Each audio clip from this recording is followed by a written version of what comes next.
Go ahead and count one. 1, 2, 3, 4, 5, 6. Go ahead, stop. You can stop.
Everyone was great.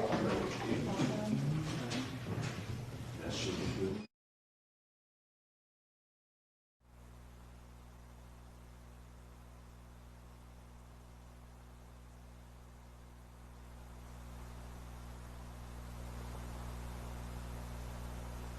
Seven, 8. You should have that.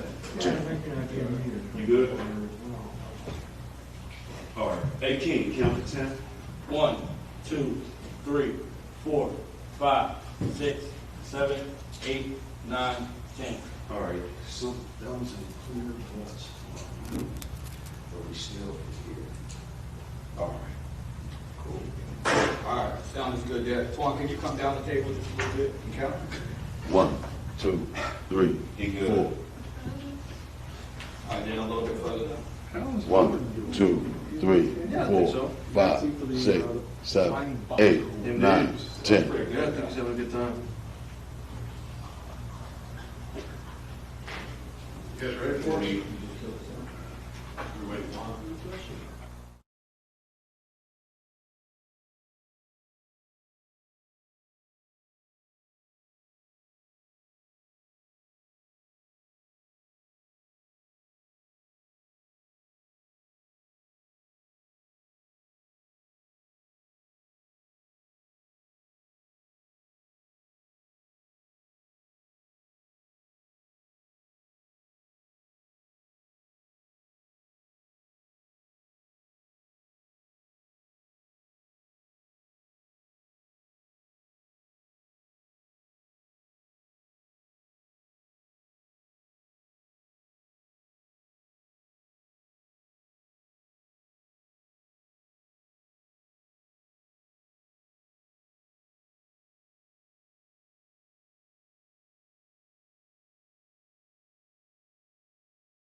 Terry, can you just sound check for me real quick? Check, check. You got me?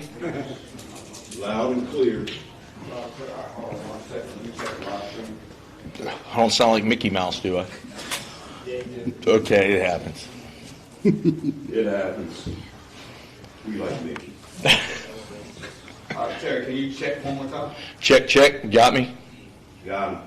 All right, Rob. Ready? Hey, how's that camera right here? You good over there? Good? Keep the camera, King, just on the camera. You gotta be turned to King just a little bit. What about this one right here? Yeah, that one, King. There you go. So that way we can get you in there too. Did you put your Pepsi down? Here, I'll hide my Coke. I just put it in the chair beside I can hear you. Hey, Coach, I can hear you guys. Yeah. Well, I was hiding my Coke, you know, so. Yeah, loud and clear. They didn't give us any money yet, so. It's all good. Oh, I guess I could take those off. Yeah. I can put mine on. But Tom Bruni would wear his if he was here. We're ready to get started whenever you start.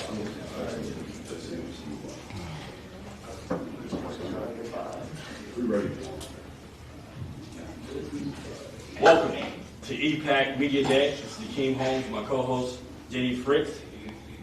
We're here with Washington Patriots coach Terry Ray and Coach Waiters. Waters. We'd like to introduce our panel. I'm Akeem Holmes from Home Team Sports TV. JD Fritz from Home Team Sports TV.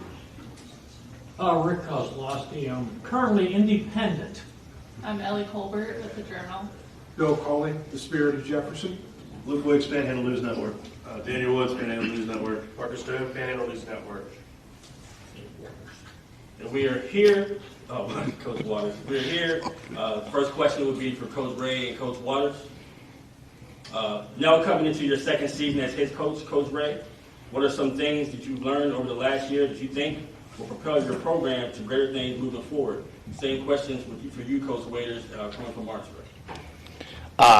Second year, we had a solid off-season program. I was able this year to hire a couple new coaches and bring them in.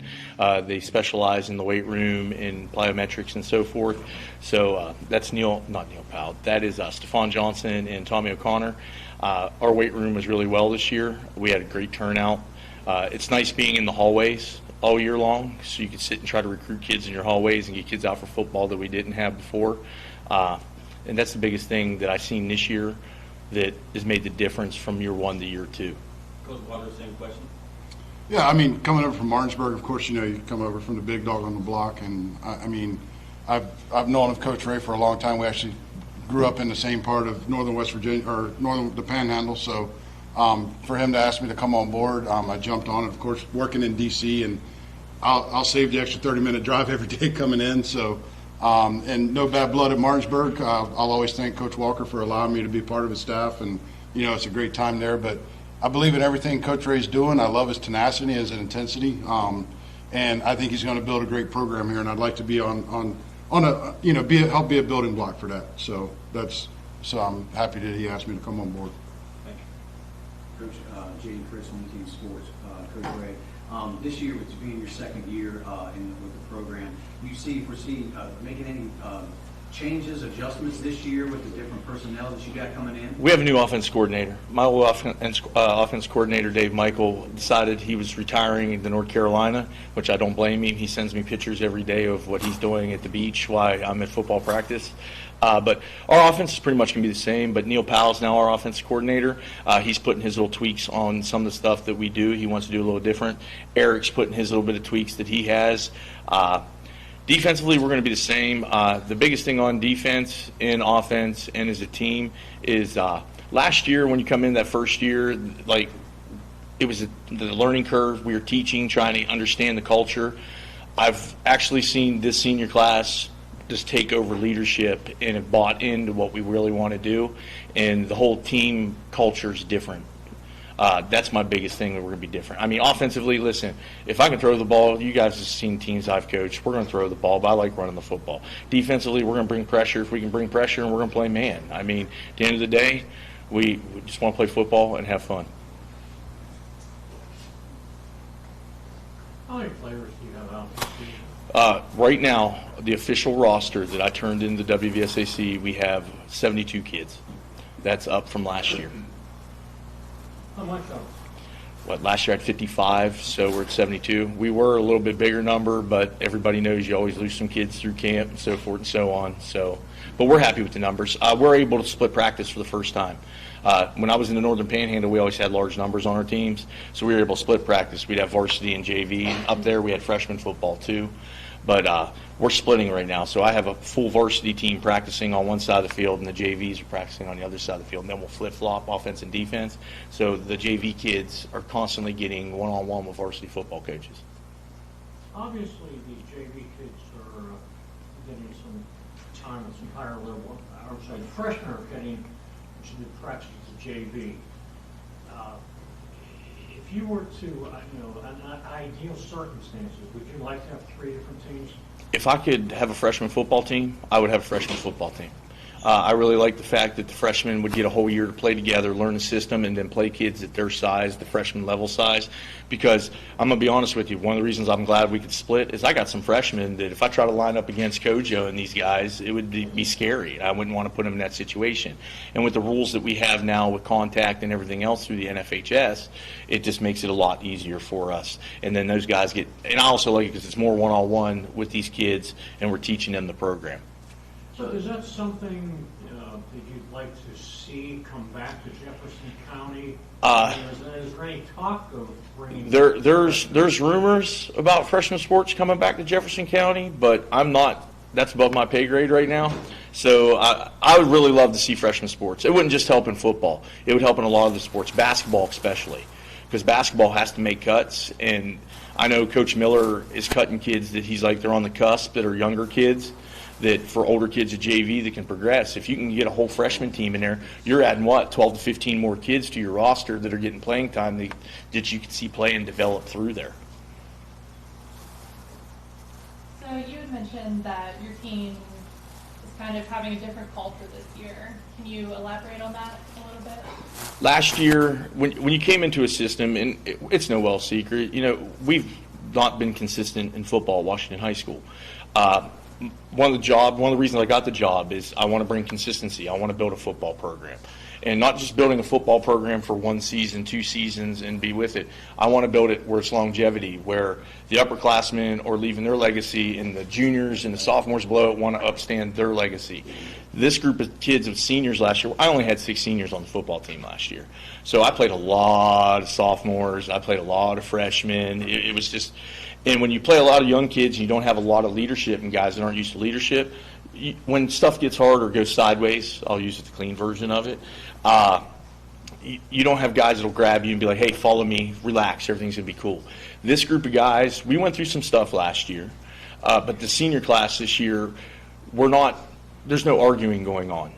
There's older guys that are looking at the younger guys and going, do it this way, man. Hey, you're doing good, but hey, you maybe need to do it this way. I see more of these guys taking the leadership role, trying to get the underclassmen better so we can get to where we need to be next year and the year after. Thank you, sir.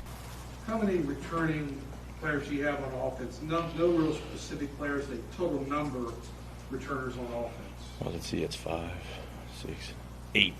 8 of the 11. All right, 8 of the 11. Returners on defense. Okay, we have 3 returning from the defense last year.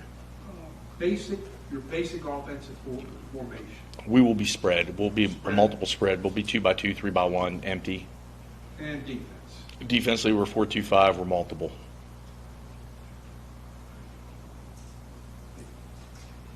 Coach, last year we were asking all of you guys about the one-time transfer rule, and this year it's reclassification.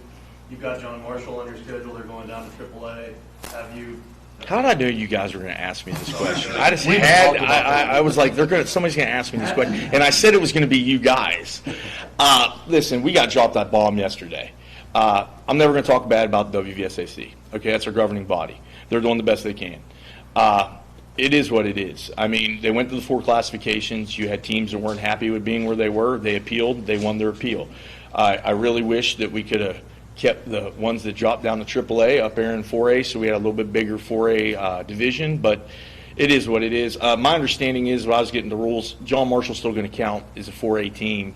So, and we're at the last year of the deal with them. I don't know if they want to re-up or not. So, I mean, I'm going to play it as it rolls because at the end of the day, we're in the EPAC, so I know I'm guaranteed 5 4A teams. So technically, by the old rule that'll go back in effect next year, I just got to find one more 4A team.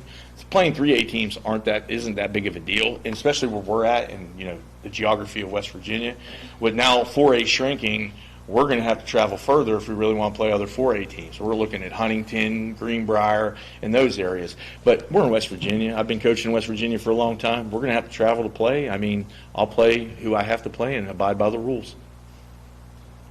Being back on offense, one of the things that stood out to me watching back some of your team last year, those skill positions, a lot of guys back, a lot of speed at those positions. How do you guys look to implement that going into the season? We're going to use it. You guys should know I don't like talking a whole lot about that stuff. But no, listen, we only lost 1 lineman on the offensive line. The offensive line got better as the year went on. we're hoping, because the biggest question mark this year is going to be our O-line. Biggest question mark is going to be the defense. But offensively, we got a lot of speed, a lot of skill. We have 2 quarterbacks that can play what we want to play. Michael Thompson transferred in from Musselman. Okay, I got a kid that can throw the ball over the place. I have Bray last year, who came as a freshman, took over halfway through the season and played, did well for us. He's progressing really well. He does stuff better than Michael does. Michael does stuff better than Bray. We're going to use both quarterbacks, and we're going to try to spread the ball out and see if we can score some points. Is there a front runner to start week 1 between Thompson and Holmes? I have 2 scrimmage games I got to go through before I decide who the starter's going to be. And offensively wise, you got Beard, another one of the big transfers coming over from Musselman, another guy with speed. You got Tavon and Javon Jones. And how excited are you? Is this the best offensive pieces you've had as a coach? As a head coach, yes. As a coach, I coached in Northern Panhandle, and we had some really good teams. But I'm going to be honest with you. When we got into 7-on-7s this year, and he'll let you know, I looked at him and I was like, if we're just aren't smoking people right now, running by them. And again, the EPAC's loaded with athletes, but I think we match up. I said it last year. I mean, I know we went 3-7, but our kids' confidence wasn't there. We're athletic. When these kids start believing they can play with everybody, there's no ceiling for us. But yes, are we fast? Am I excited? Yes, I'm really excited about our backfield right now because we got 3 running backs that all bring different aspects of the game. Tavon, you have rising sophomore Casey Allen, who's more like a power guy, but he's shifty. And then we have Kyrie Brooks, who didn't run the ball a whole lot last year. He's playing middle linebacker for us. He's more of a power back type of kid, too. He's going to get the ball a few times, too. Coach, following up on those quarterbacks, I heard some legendary stories when I moved here about one of your last Berkeley Springs teams and Barkley, who could throw the ball all over the place. Any similarities? Okay, I'm going to be honest with you. Michael Thompson reminds me a little bit of Gavin Barkley. He can sling the rock. He's a senior. He's played football. I mean, he started at Musselman and played. I mean, he has that little bit of savvy about him. Bray's starting him. Michael and Bray, they're constantly next to each other because he's the quarterback coach, so he knows this is going on. We have another quarterback, too, in Califani, who's doing really well and is progressing really well. Those 3 guys are constantly pushing each other. And Michael will pull both the young guys aside and be like, hey, guys, why don't you try this or do this? And it's I like it. We actually have a quarterback room, and they're thriving off each other. But Michael does remind me a little bit, smart-wise. He's got it. He can understand. But he's a senior, and he's played. So he should be able to read defenses and do stuff like that. But, yeah, he's got that Gavin Barkley-esque a little bit about him. I'm not going to lie. When it comes to the group on the line, just with what you talked about before, what stood out about that group just through the first handful of practice?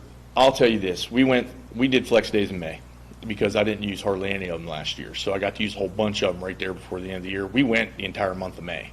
Like, 3 days? We went 3 straight days, Monday, Tuesday, Wednesday, Monday, Tuesday, Wednesday, Monday, Tuesday, Wednesday.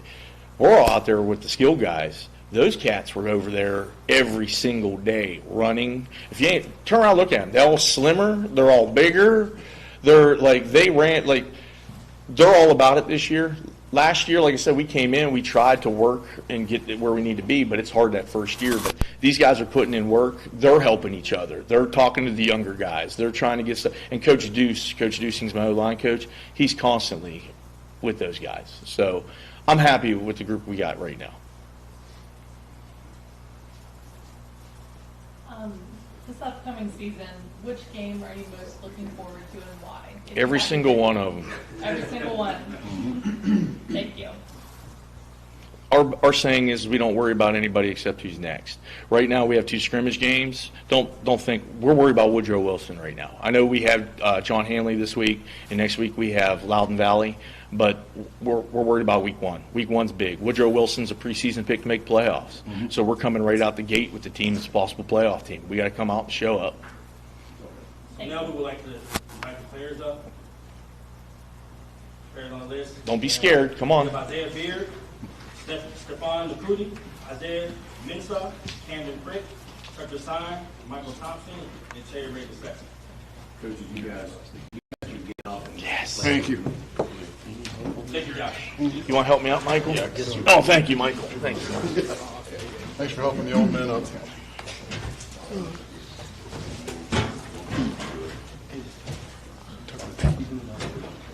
Hey, Coach, who's the number was? Which players, which? Yeah, I know exactly. That's Xavier. That is Isaiah Osafon and Saab. That's Michael Thompson. That's Terry Anthony Ray III. That's Stephen Napoli. And that is Tucker Stein. Welcome, fellas. Welcome. How you guys doing today? Good. How are you? All right, so question. This is for Isaiah Beard. Coming to Washington for your senior season, what were some of the things that excited you about the program? And what goals do you have set for the team and for yourself going forward? Definitely to regain, rebuild more friendships. Just the same thing. I want to. Damn, that's a hard question. I'm not gonna lie. Y'all got me in a bad spot right now. Not gonna lie. Call me right off guard. Well, I know you're a man of limited words. You know, your mom told me that you like to be quiet, but what goals do you have set for yourself? Just to rebuild more friendships. Honestly, have fun, stuff like that. And I know you did Team USA for flag football. What are some of the things that you learned from that experience that you plan to implement in your tackle football season? Definitely to gain friendships a lot. When I went down there, they made us hang out with each other. Definitely to talk more, but I didn't really go to it. Just to have confidence in myself, stuff like that, help the team. Isaiah, as the more veteran lineman on the team, how do you see this offensive line taking shape for the upcoming season? And what do you enjoy playing, more on offense or on defense? What I got upcoming for our offensive linemen, that we've been conditioned, so we're more of fast running offense. So we're gonna go no huddle this year. So we're gonna just be running down the field on all these slow defensive linemen, and I like playing on the defensive line. It's fun. Thanks, Bill. Michael, how much an advantage for you is it to have Isaiah, whom you played with last year, in comparison to some of the others? Is that you see it as advantageous to you as a passer? I know Coach mentioned comparisons to Barkley. Barkley was able to run some. How about you? I don't count myself out of the run game, honestly, but I prefer to be a pocket passer. If I'm not forced to run, I'm not going to. So if I can get the ball down the field to receivers, that's my main goal. So are you kind of like the, I don't know that I want to use the term 1A and 1B, but I'm going to go ahead and do that. You're more geared toward passing. Braylon is more of the running threat. Is that kind of how that rotation might work for you guys? Possibly, yeah.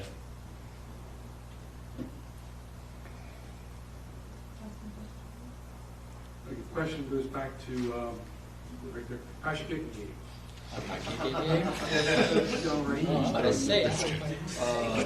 Well, I think we've found a kicker that can replace me so that I can get rest for defensive snaps and offensive snaps. So it's good for that. But I'm always still a backup kicker. Just check it. Well, the other two linemen then, Tucker and Steven, we were talking about how much you guys have prepared in this offseason. Be a little bit more agile and spread offense, so you don't have a lot of help, no tight ends, no extra backs, and no huddle. I mean, has this been different preparing as an offensive lineman this leading up to this season?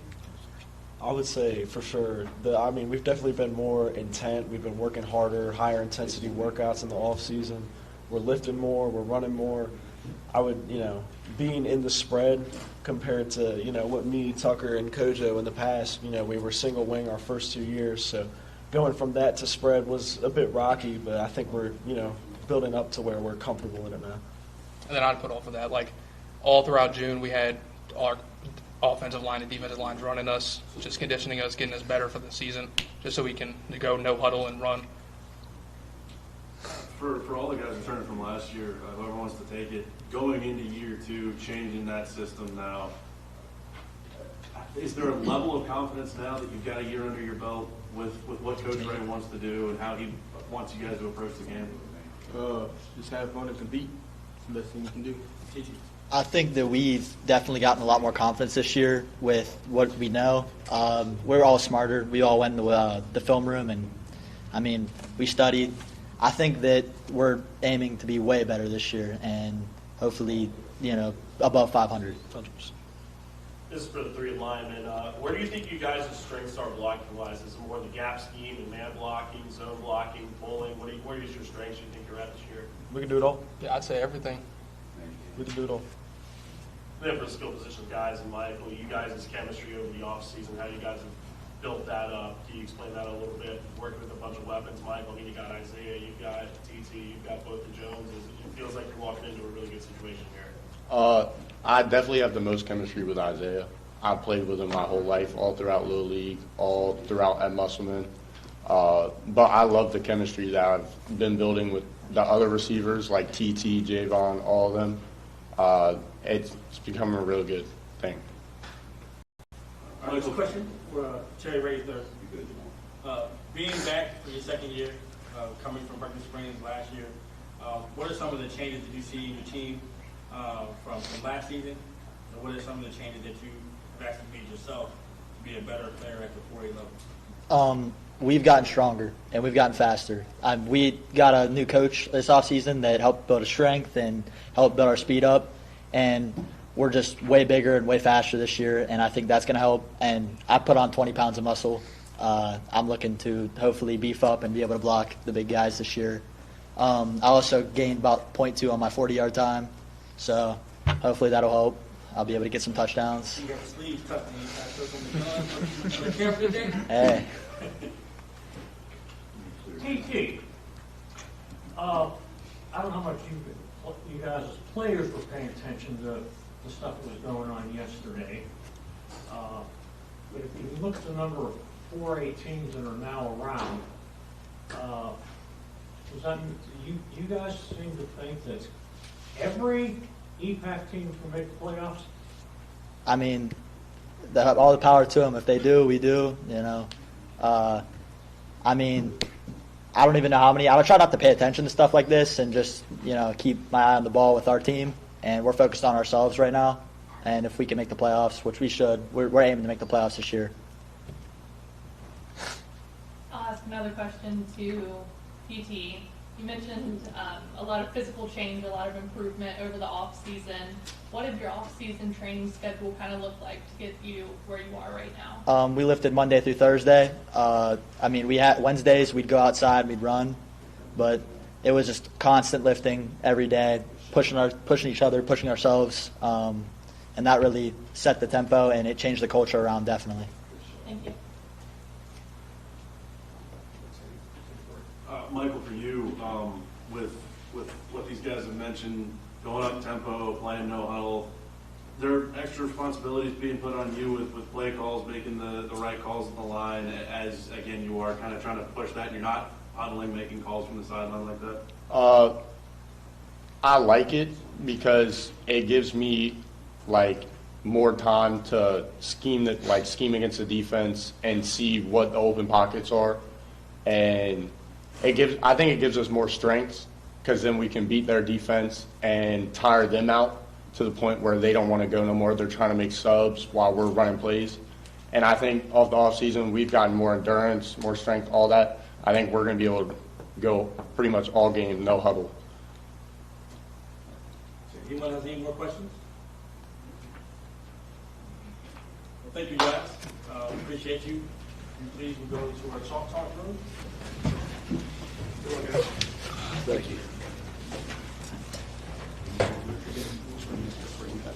We have a commercial break. It's the King Holmes and JD Frick in our panel.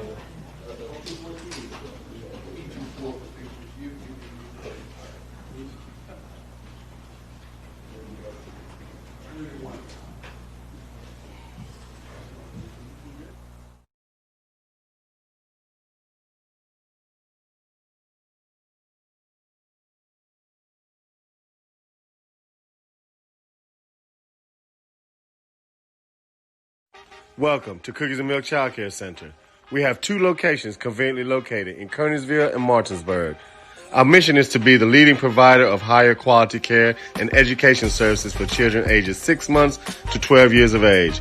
We provide the highest quality child care available at an affordable cost. For more information, contact us at 304-901-2961.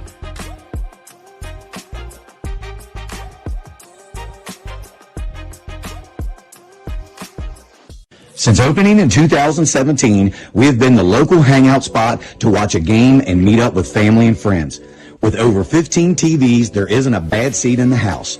We have arcade games, including the world's largest Pac-Man, 2 pool tables, and more, serving a full food menu ranging from appetizers to steak dinners, 11 a.m. to 11 p.m., 7 days a week and later on weekends. Daily drink and food specials, and of course, happy hour from 3 to 6 Monday through Friday. Come on out to Benchwarmer Sports Bar and Grill.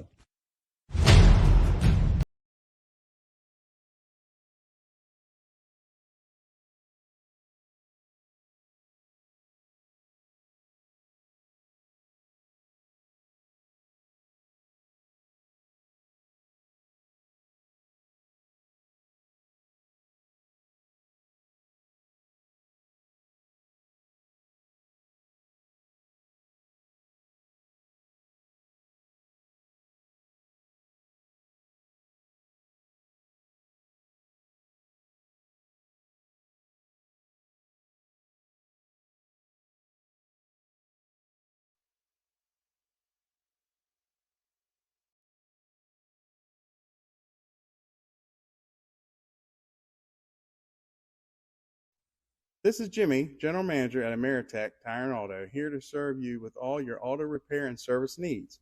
We are a family-owned business serving our community since 2003.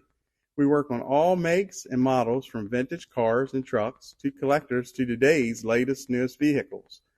So stop in and see us at one of our 2 locations. See you soon.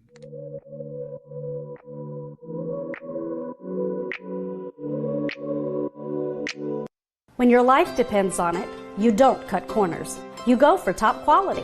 But what about when your death depends on it? Same thing. That's why I've arranged my funeral plan with Rosedale.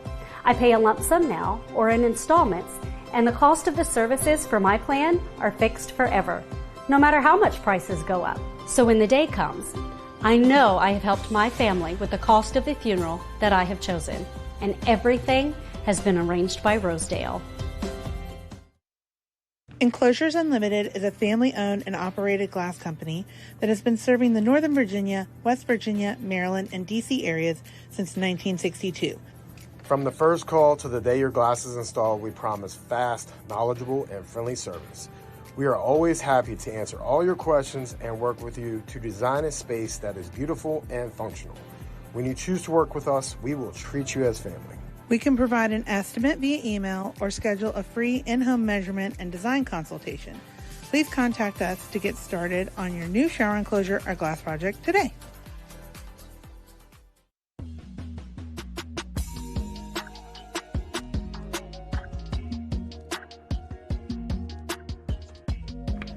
All right, Chloe, well, congratulations on your new policies. And just basically making sure all of your information looks okay. I went ahead and emailed you proof of insurance as well as ID cards. And if you need me for any reason, just don't hesitate to reach out. You can give me a call or text me anytime, okay? Okay, that's perfect. Thank you.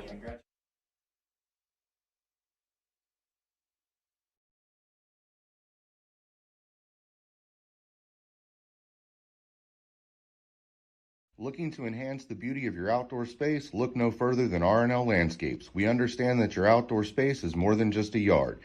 It's a place where memories are made with loved ones and where you find peace and tranquility. Our team of professionals will work closely with you to bring your vision to life. From expert design and installation to meticulous maintenance, we are committed to delivering breathtaking results that will make your neighbors green with envy. With our state-of-the-art equipment, we guarantee exceptional craftsmanship that will withstand the test of time. Contact R&L Landscapes today and let us turn your dreams into reality.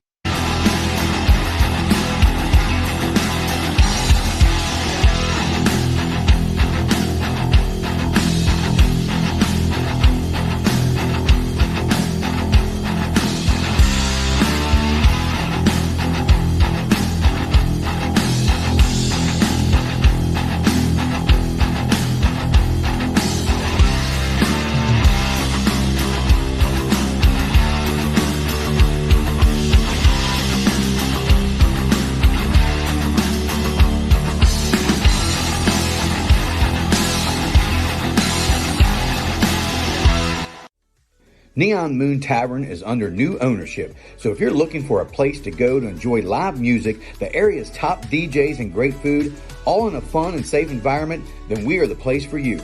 Our friendly bartenders and fantastic kitchen staff will take great care of you. Find us at 4529 Shepherdstown Road, Martinsburg, West Virginia, or give us a call at 304-260-4002.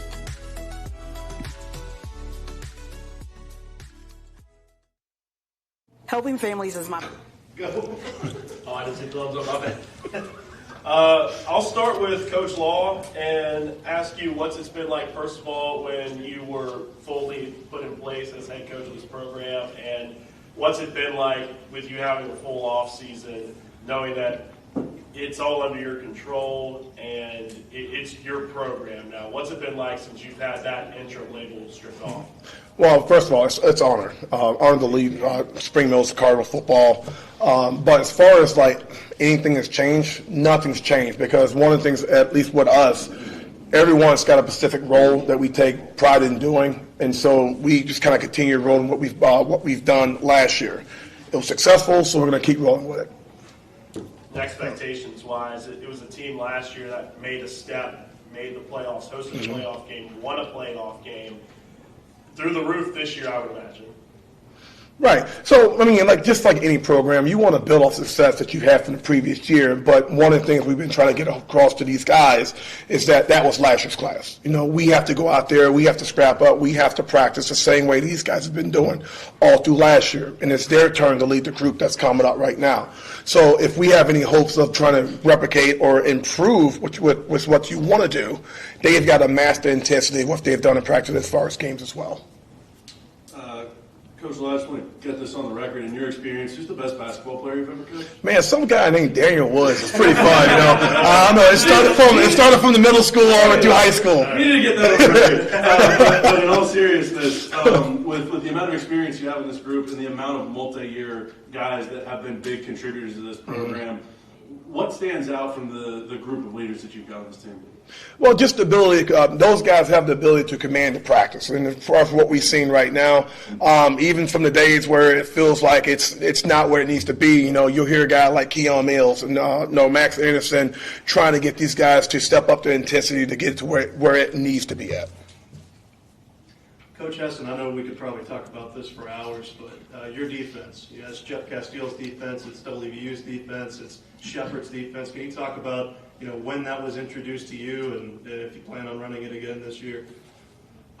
It was introduced to me when actually same time as Jeff put it in at West Virginia. I was fortunate enough to play for him, so I had open access to anything, in practice, whatever. I could call, hey, coach, I'm gonna come up. He'd give me film room, whatever I wanted. I could sit in their meetings. My plan was to stay on stack with the unfortunate loss of Nico Lober. I'm probably have to change what I do a little bit. I mean, we'll still be some odd stack, but probably not as much. Little thin at linebacker, little inexperienced. Most of our experience is on the front half and the back half. In the middle, a little bit of inexperience, little lean there. So you'll still see some odd stack. Just don't know how much you're going to see, depending on number one, staying healthy. If we can stay healthy and get done what I want done in it, you may see it more. It just depends. It could be a game by game, series by series type deal. This is open to both coaches. What kind of team culture are you aiming to build this season? I mean, one thing for us has been the weight room. I mean, that's always been one that we've tried to push. We've done some different things this year. We've had the 6 a.m. workouts, and again, just anything to kind of push that culture into the weight room. We've done rewards as far as having an Iron Cardinal each month, the guy that stands out in the weight room, and really, really trying to push that. And as always, and Coach, I'll let him speak on it, but just as far as the team being relentless. And that's something that he's kind of brought to us, to the Spring Mills football team. And we've tuck it on, we've held on, and it's something that really drives us. Thank you. Well, the biggest thing for me is, every team is a new team. And I've been telling these kids, hey, it was great what you did last year. This team, has won 0 games. We can't worry about last year, new team, new year, and we want to kind of build on that each and every year. Thank you. Marcus, how much were you paying attention to what was going on yesterday? In other words, okay, I will get to the second part of my question. Yeah. Looking at the number of teams that are now left in Quad A, Mm-hmm. I can see a situation where all 6 EPAC teams make the playoffs. What do you think about that? Right. Honestly, seeing it yesterday, need more time to kind of dive into it because for me, it's one of those things where, you know, you go into a season for scheduling purposes, you have certain teams where we tried to match ourselves with as many Quad A teams we possibly could, at least in state. We're fortunate enough in a situation where, for our scheduling purposes, that essentially doesn't affect us tremendously. Where unfortunately there are some programs where you thought you were playing a Quad A team, now you're playing a 3A team. But regardless of qualifications, though, you still got to go out and play.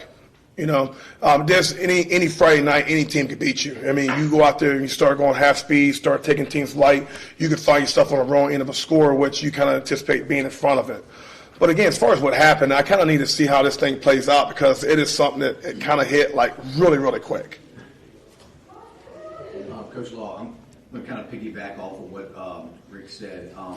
You guys made it back to the playoffs last year and had a really great season. So what's it going to take to kind of, you get it into kids' head that you can consistently be a playoff team every year, kind of changing that culture to where you come in every year automatically knowing that we're a playoff caliber team? Absolutely. That's just confidence and believing the fact that you're supposed to be there. It's kind of one of those things you walk somewhere, you're supposed to be there, the way you walk about it, the way you carry yourself. All those small things add up. And again, having guys dedicated in the weight room, having guys coming to practice, having guys being on time is something we've been preaching lately. All those small things add up to something big. And as far as those things, we start doing those things consistently. We're consistently in the playoff picture. We're consistently doing the things we're supposed to be doing. This question is for Coach Hesson. Last year, you guys had one of the best defenses in the state. This year, you guys are coming in and you're state title contenders. You're not going to surprise anyone. What are some of the self-identified keys to your defense that will help you guys continue to build off that talent from last year and actually now become even a greater defense? Well, I want my guys 2 things. I'll tell them, if we only do 2 things, we're going to play fast and we're going to be physical. If we can do those 2 things, we'll be just fine. And that's what I'm trying to build on that side of the ball, just being relentless at everything we do. I want 11 hats on the ball. I don't care what we do, a pursuit drill every day, and I want 11 hats on the ball. I don't care where it is. If I tell those defensive linemen the ball's out, you better turn and run, and I better see you trying to get there. And that's the whole basis. I tell them, I say, hey, if you play fast, you play physical, I'll teach you everything else you need to do. But if you do those 2 things, you can play football for me on Friday nights. And Coach Law, now you guys are on the map. You're on the radar. There's many people that do pick you guys as a potential state championship contender. What are some of the things that you do talk to the kids about now having that expectation, having that bullseye on your back, and how you can actually bring that intensity to make sure that you don't have those slip-ups that end up on the Absolutely. Well, the first thing is like taking every game serious, and for us, not looking ahead to someone else. So right now, even though we got these scrimmages coming in place right here, our number 1 goal is to be ready for our first week game against Jefferson. And again, a lot of that stuff on that is also leaning on these seniors. We talk all the time, we'll be here 10, 15 years, but, this is their last go around with this thing. So it's really their team. And we want them to take control, take charge of it. Their peers are going to listen to them a whole lot harder than what they listen to us coming and preaching the same thing over and over. So to a degree, yes, it's our job to get those guys ready, but they have that interior fire to keep them ready. I get a little something to add to that. And the kids, we were just talking about on the way here, they brought the question out, everyone knows where I was for a long time. And I hear it in the hallways of school, I hear it in the community or whatever. And a couple of kids were just talking about Martinsburg. God, I don't care about Martinsburg until whatever week we play them. I said, Who did we play the first week? Jefferson. When's the last time you beat Jefferson? We haven't. So who should you be worried about? We're going to worry about Jefferson. And the following week, we'll worry about Wheeling Park, and then South Hagerstown, then Musselman, and so on and so forth. I'm not worried about week 2, week 8, week 9. I'm worried about week 1. And that's what we want to try to build in these kids' heads. Because if you're overlooking 1 and looking at 7, well, 1's going to get you. And maybe 2 get you and 3 get you. You got to beat 1 before you can beat 2. Coach, I know you're a fan of multi-sport athletes because you're a multi-sport coach. I mean, Yeah. it's got to be a ton of fun to watch what the basketball team accomplished. And when Coach Sample sent those guys over to you, I'm sure they're in great shape, right? Oh, absolutely. I mean, even to the point, like, even my kids, I've got 3 of them, 10, 7, and 4 in a few days here. We love going to them. We love going out, seeing our kids playing multiple sports. I mean, we're right there at all the home games. Even some of those way ones a little closer, but absolutely love multi-sports. And it's one of those things, though, you know, especially basketball, there are certain parts of that game that transitions over to football. And it's me being a former basketball coach, easy enough to say, all right, just think basketball, think box out. You know, it's certain things at every sport that you can use within football. Well, I'll piggyback to basketball things. Max Prep's roster is correct. You've added another one of Sample's guys and Kyle Smith to the roster. What can we expect out of the guy? He should be fun. Right now, he's coming on to kick for us right now, but if we can get him comfortable at the receiver position, they're going to be kind of fun to watch. I guess to kind of follow up with that almost, you know, people know the Anderson brothers, they know Keon. I'm not going to ask you to give away state secrets, but is there a name that might not be a household name around the EPAC right now that you guys have maybe higher expectations for? Well, I think running back always comes to me because I'm a typical run first kind of guy. So that backfield is kind of more be about a committee. So, you know, you look at a guy like Blake Sanders. You look at Cam Taylor, who's back with us this year. And Bradley Butts. Those guys being in that backfield, each one of them brings something different to the table. And then even with our receiving core, a new guy for us is DJ Myers there, coming down from Williamport. He's done a lot of excellent things in practice that I think can help us out down the road. All right. We would like to welcome the players in. Players to come take a seat.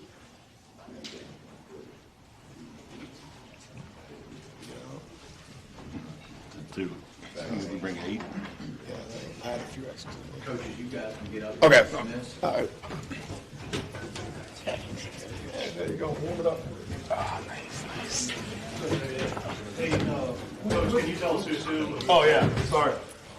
Rylan Swartz, Cam Taylor, Max Anderson, Keon Mills back here, Braden Kirk, Bradley Butts, Xavier Anderson, Peyton Neff, Blake Sanders. All right, let's get started. All right, I want to start with Max. Last year I sat and asked you, how do you think you felt as a passer? And I think you answered that question very much so, and I think you took that step. What's next for Max Anderson as a player? I think it's just going to be an even better season, like even better with my passing. I think I got a lot better at that. We're going to do our thing with the run game, but I mean, I worked a lot on my passing over the summer. I think I'm going to be ready for the season. And that target on you all's back has gotten a lot larger than what it was, I think, last year. How do you deal with that, having more pressure on you now than what was on before? I don't really think there's really much pressure on me. I think we just got to go out and do our job, you know, play hard. You know, I think we got the talent to compete with the best in the state, so I think we'll be fine. Max, Keon, for either one of you, or both of you want to take it. Coach Law talked about you guys as big vocal leaders for this team. You've kind of been part of every step of this process for Spring Mills. What kind of impact do you want to leave with your year here? You know, like mainly just getting the younger guys ready after, you know, our senior leave. We got a couple seniors leaving, and we really want to get the younger guys going, like Rylan and Bradley and Zay, so they could keep what we got going on, you know, keep everything moving. Yeah, we just gotta you know, get these young guys right for the future. Just by being leaders, I think we've been doing our job with that. We're getting better at it, but just getting these younger guys right for the future of the Spring Mills, and you know, leaving them off on a good stepping stool. Blake, are we going to see you both in the backfield and running some routes? I mean, are you going to be versatile in this offense? Yes, I'm going to be running at the ball. So starting at running back right now. I'm excited for this season. So this question's open for anyone. How have you guys been hyping yourself up for game 1 against Jefferson? Honestly, I think we're just looking back at what we had last year, and we've fallen short 2 times against Jefferson, back to back. And obviously, we have our own opinion on that. But I think we're coming together as a team. I think obviously the loss over the summer, kind of definitely we're building off of that. You know, it's bigger than us now. That's kind of how we've seen that. Yeah, a lot of energy. We've been bringing a lot of energy to practice. You know, we've been playing for our boy that's not with us right now, but you know, our energy's good, our effort's good. I think we practice hard, play hard, so it's going to translate in our first game coming up. Thank you. Max, I've got 2 questions for you. Rick, what's up? First of all, who is your favorite receiver? I don't really have a favorite receiver. I mean, I love all of them. They're all my brothers. Even though that's my real brother, these are all my guys. I don't have a favorite. These are all my boys. I knew I was going to put you on the spot with that one. And the next one, okay, I'm going to put you on the spot again. All right. So Coach just said, he says, I'm a run-first guy. Okay, I know we talked a couple weeks ago about your improved passing. Mm-hmm. So are you a run-first or a pass-first guy? I think I can do both. I think I'm a dual-threat quarterback, in my opinion. We might be a run-first team, but, you know, if we need to, which we are going to, we can pass the ball, and we're going to be able to air it out, and you're going to see a big passing game from me this year. Xavier, you're coming into your junior year, and you've been kind of flying under the radar as a receiver, you know, throughout the state. What do you feel you need to do to kind of solidify yourself as one of those top receivers in the state of West Virginia? And what do you think separates yourself from other receivers in the state? What separates me from all the other receivers in the state really is my size. Take that for advantage for myself. And I mean, really, if I just get better at my route running, I could be a #1 receiver in the state. This question is for Brady. You know, just heard Max say you guys could potentially be a run-first team. Mm-hmm. And obviously to be able to do that, that means you have to have a strong offensive line. Yep. What is something that you've seen in your offensive line over this summer that allows Xavier and other players and Max to feel confident that you guys can be a run-first team to hold up those holes for your running backs? Well, I mean, I think most of us have been here since our sophomore year. We've been doing it since then. We've been building something over those years. Just the connection we have, like the communication that we have that needed to be there is there. I mean, we've been active in the weight room. We've been getting big. Just being able to trust each other and know that, you know, when I may slip up, Peyton's got my back, or when Peyton slips up, Prophet has his back. Like it's a chain, and we can't do it without one.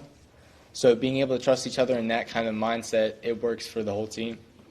And for the running backs, Bradley, having offensive linemen that can block that well, how does it make your job easier as a running back when you have an offensive line that moves in cohesion and gels the way it has? I think it makes our job easier, like as being a running back, you don't have to keep your eyes open as much. You know where you got to go. You got a lineman that's going to make that hole there for you and stuff. Labor. Same thing as Bradley said. Yeah. It definitely makes it more easier knowing that I can run behind guys like Peyton, Prophet, you know, and Braden. It makes my job even more easier. All I got to do is follow behind them. You know, they're going to lead me my way regardless of what. I'm naming on the quiet boys. Keon, are we going to see you exclusively in the backfield this season, or are we going to see you split out wide? Yes, sir. I'm going to be both. Okay. I'll ask another open question. So a lot of you guys have gotten bigger, better, stronger over the off season. What has that off season training schedule kind of looked like for you guys? It looked like a lot of late nights and early mornings. Yeah, every day and night. Some of us, you know, we're there from 8 to 5 every day, whether we got practice or not. We're always lifting, we're always on the field working out. Coach is there or not, we're always putting in the work trying to make ourselves better for this year. And a couple of guys doing extra stuff too with Meach. Meach been getting us right. Rylan, so backup quarterback last year, right, and also the punter. You guys pulled off some pretty spectacular fake punts. Are those And without giving too much away, things that are called in the huddle, is it something that you're able to see at the line of scrimmage? Because I know you and Max are both on the field every time you play. Yeah, I mean, I think it's really what we read at that time. I mean, we don't really plan it before we go out, but it's definitely something. Will we see something that we like, then that's where we'll go from. I mean, that's a question for Rowland. Rowland, you're a very talented quarterback as well. Tell us a little bit about how you mentally matured, being behind Max. Knowing that at other schools you probably couldn't be a starting quarterback at that school. How has it mentally matured you as a person, and how has it motivated you so that next year potentially you will take over and be that quarterback? What has it taught you? I mean, it's really taught me to just like trust the process. Like, I mean, there's going to be times that I got to be ready, but I mean, it's really it gets you really a toughness that like not many people that don't have to go through that I have a little advantage when it comes to that. But I really think it kind of it motivates me more for next year than really like this year. But yeah. It's your maturity. Yeah, I mean, definitely as sitting behind Max, like attitude's a big thing. Not getting frustrated about things that I can't really control, because I know freshman year I would get frustrated with that. And then just kind of asking questions. Like, yeah, I might be a junior, but like there's still questions I got to ask that Max may know or may not know. So it really just goes from there. Yeah, we stay on each other. I make sure he's right. He makes sure I'm right. That's how QBs and the teamwork works. Keon, I got one question for you. Keon, Yes, sir. you guys are coming off a season where you averaged just over 31 points a game, made it back to the playoffs. What do you anticipate this offense being able to do, and how dynamic can it be? I think this year we're going to be at our biggest and strongest. We've been in the weight room a lot, most definitely on the field a lot, putting the work in, coming together as a team, being strong, pushing each other. We got a thing that we say at practice, iron sharp as iron. So all of us here, we all try to, get on each other about certain things and keep it pushing. So I think this year our offense is going to be very great. And y'all going to see a real big change. And also, just to add to that, you line up running back, but you can also play receiver. So where do you see yourself developing at the next level? It's funny because I really like defense a lot. So going into college, I can see myself playing defense at cornerback or safety. Okay. Xavier, how extensive of a route tree are we going to see from you this year? Is it just going to be goes and pros? Is it anything in between the numbers? That's wild. I mean, I'm a deep threat.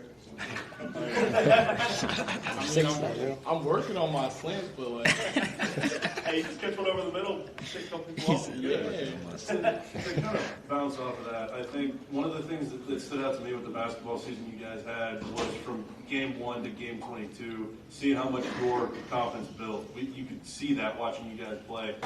Is that something that you're taking into football season and really being able to lean on? sir. Ooh. Anybody have any idea who I want to ask this question? X. T? No, it's the X. Anyway, so you mentioned about your height and how much it's going to help as far as receiving goes. My question is this. Are you able, now I know this would generate the unsportsmanlike conduct penalty, but can you dunk the basketball over the goalpost? Yeah, last year. Oh, yeah. Okay, so I want to see that after a touchdown this year. Yeah, Coach Law gonna kill him. It's not worth a 110. Yeah. All right, thank you guys. You guys Thank you, guys. Hey, appreciate it.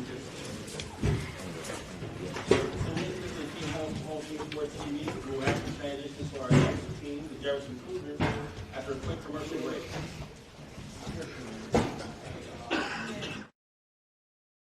We understand that your outdoor space is more than just a yard. It's a place where memories are made with loved ones and where you find peace and tranquility. Our team of professionals will work closely with you to bring your vision to life. From expert design and installation to meticulous maintenance, we are committed to delivering breathtaking results that will make your neighbors green with envy. With our state-of-the-art equipment, we guarantee exceptional craftsmanship that will withstand the test of time. Contact R&L Landscapes today and let us turn your dreams into reality.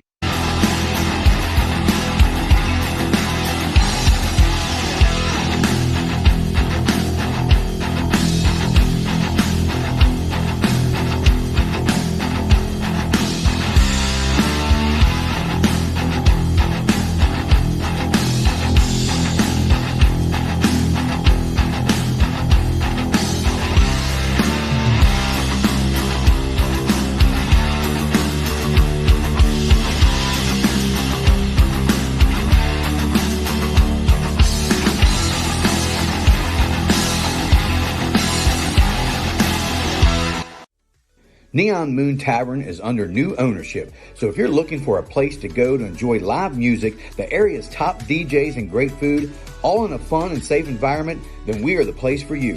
Our friendly bartenders and fantastic kitchen staff will take great care of you.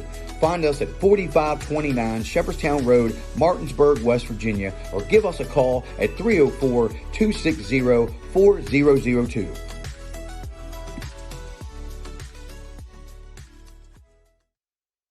Helping families is my passion. It's what I love to do. Hi, I'm Cheryl Yates with ERA Liberty Realty. I've established a reputation for making your journey simple regardless of your price point. They say it takes a village, so I work closely with other professionals in the industry to make your experience a smooth one from start to finish. We're so happy that we chose Cheryl Yates with ERA Liberty Realty to help us during our buying and selling process. If you would like a 5-star experience from top to bottom, choose Cheryl Yates. As an Eastern Panhandle native, I possess an insight and knowledge of the area that is essential to reaching your goals. Whatever your real estate needs may be, remember me. I'm the key to buying or selling your home.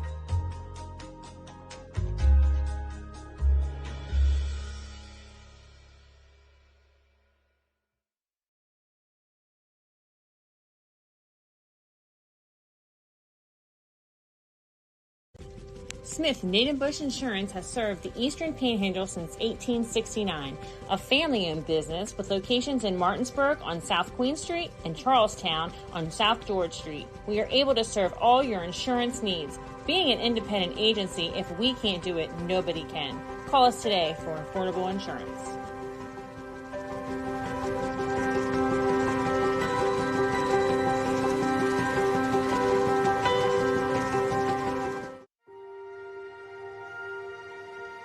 Here at the barn, we have been making dreams come true since 1972, where we help women feel their most beautiful for any occasion, from pageant, homecoming, and prom gowns to walking down the aisle in the perfect wedding gown alongside their bridesmaid and their family.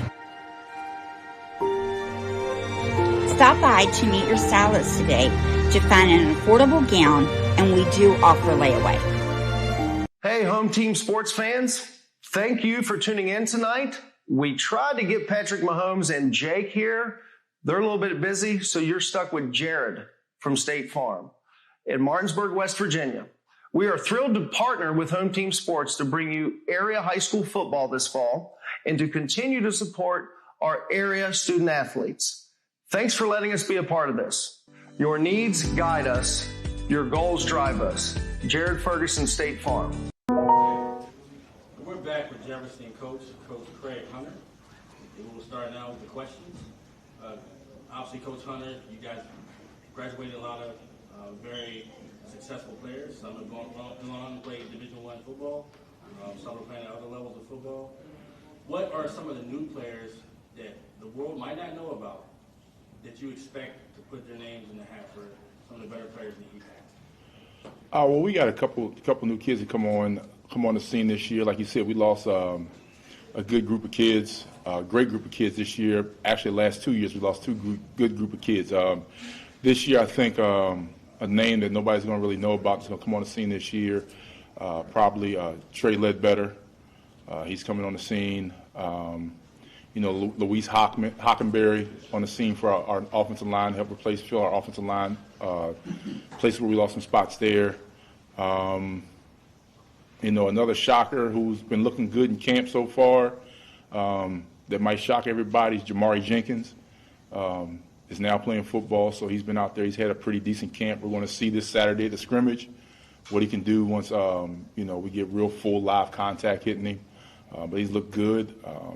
We got some young guys, Noah Hockman, Jonathan Pineros. Those are the guys that we need to fill, mainly some offensive line. Tony Allen's going to step up this year, have a bigger role. Takeem Drake, those guys are going to step up and have bigger roles this year for us. Landon Zimmerman moves over from Washington High this year. Hopefully he can fill in the linebacker spot. We got a transfer in from Falls Church named Jalen Allen. Hopefully he can fill in some of the stuff that we're going to lose off of Nasir leaving. So we got some kids that are moving in, kids that are willing to step up and play. Brady Roberts stepping in the outside linebacker spot also this year. So we got a few kids that are going to be stepping up help us out, and you'll see them coming up real soon. Coach, your team's made it to the second round of playoffs 3 years now. What's it gonna take to get that monkey off your back to get to that next round of the playoffs? So what do you? That's a good question. We've been trying to figure it out ourselves the last 3 years. Hopefully we'll be more prepared. Not only the kids, but us as coaches. I think it's not only them. I think it's us too, just trying to get the monkey off our back, making sure we get them prepared the right way. And it's all about matchups too, So we get prepared the right way, be ready to go, be ready to play.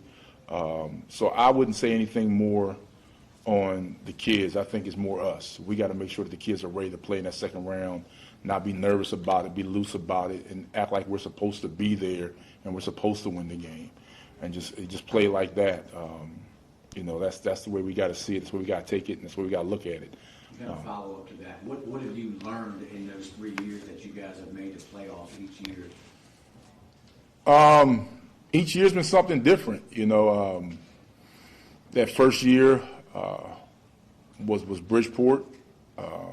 We learned that we got to do better at tackling and execution of some plays. Second year was Huntington. They wound up winning the state championship. Last year was Martinsburg. They wound up winning the state championship. So you learn a lot of different things of coming through, being able to fight through adversity. I think the youth and the unknowing of not being there and just getting there now, having the experience of being there, of us being able to now fight through the adversity and understanding the adversity we're going to see there.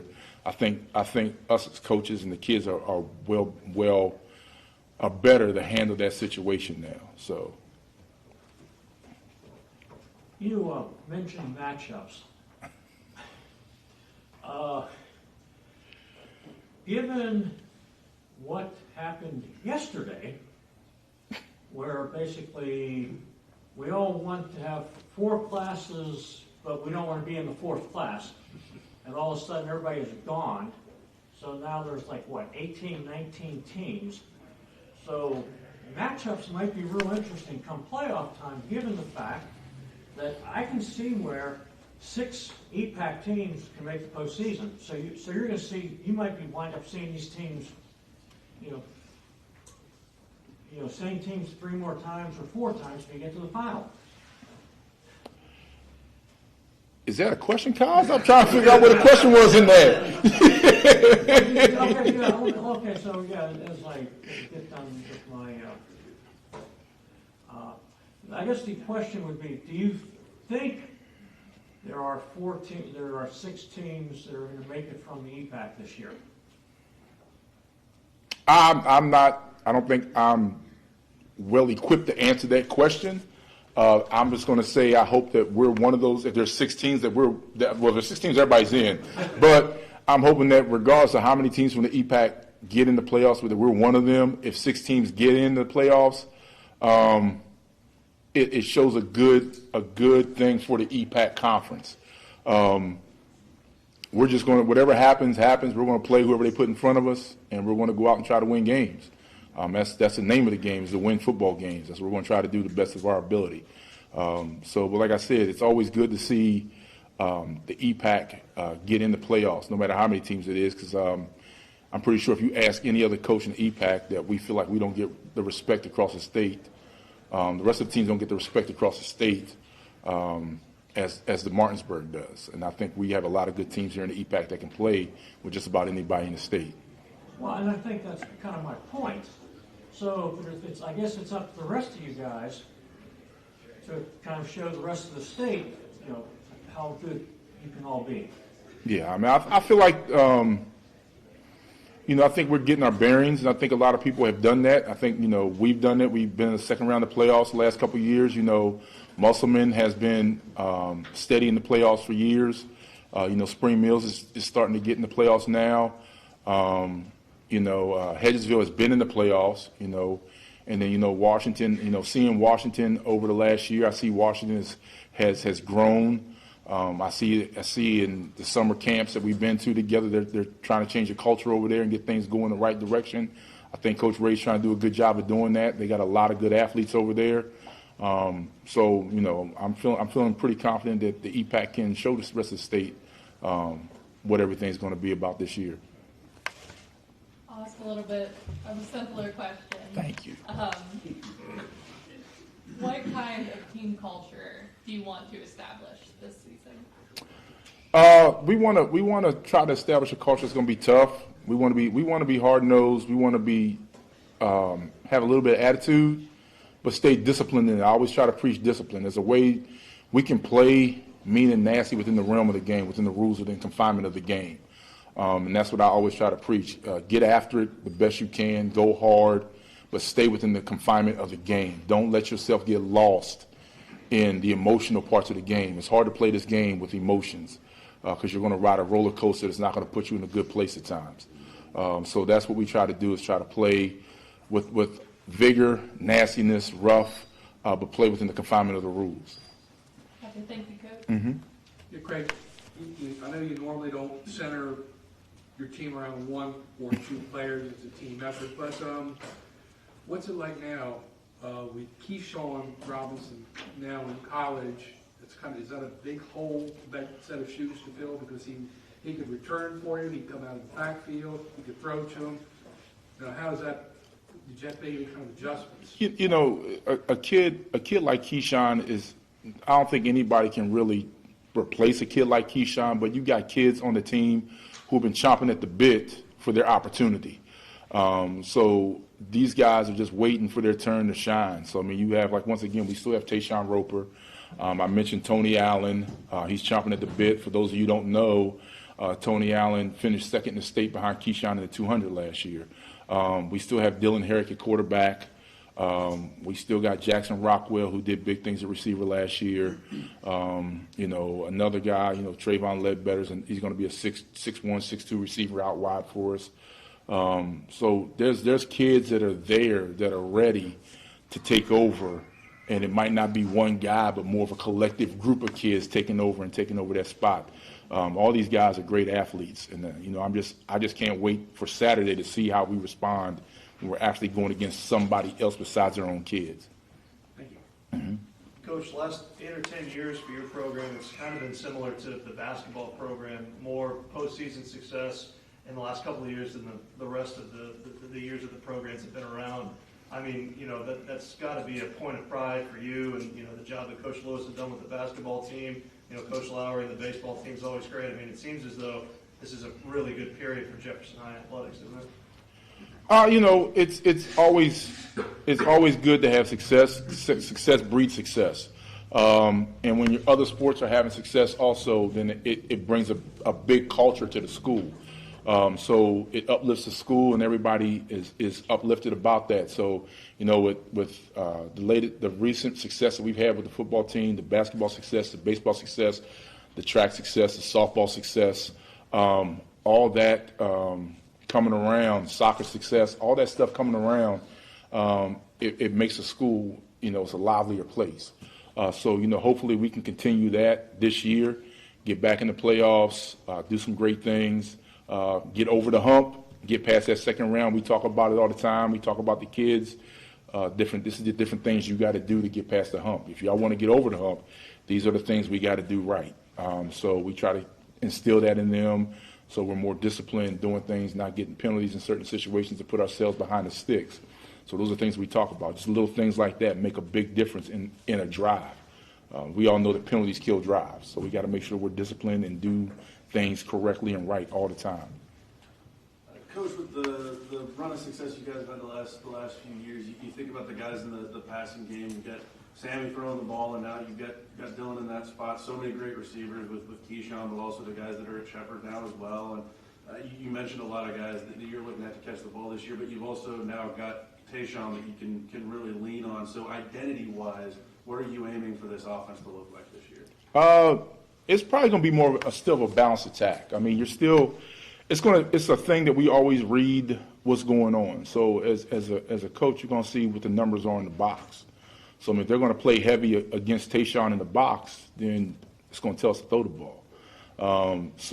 And the thing is going to be, if you're going to play heavy in the box and blitzes, can the teams look for the matchups? Can they match the speed we got? So I mean, it's going to be matchups, film, scheming. We want to do more of a balanced attack. I mean, we play more of the college style, pro style offense that you see with a lot of RPOs, a lot of reads.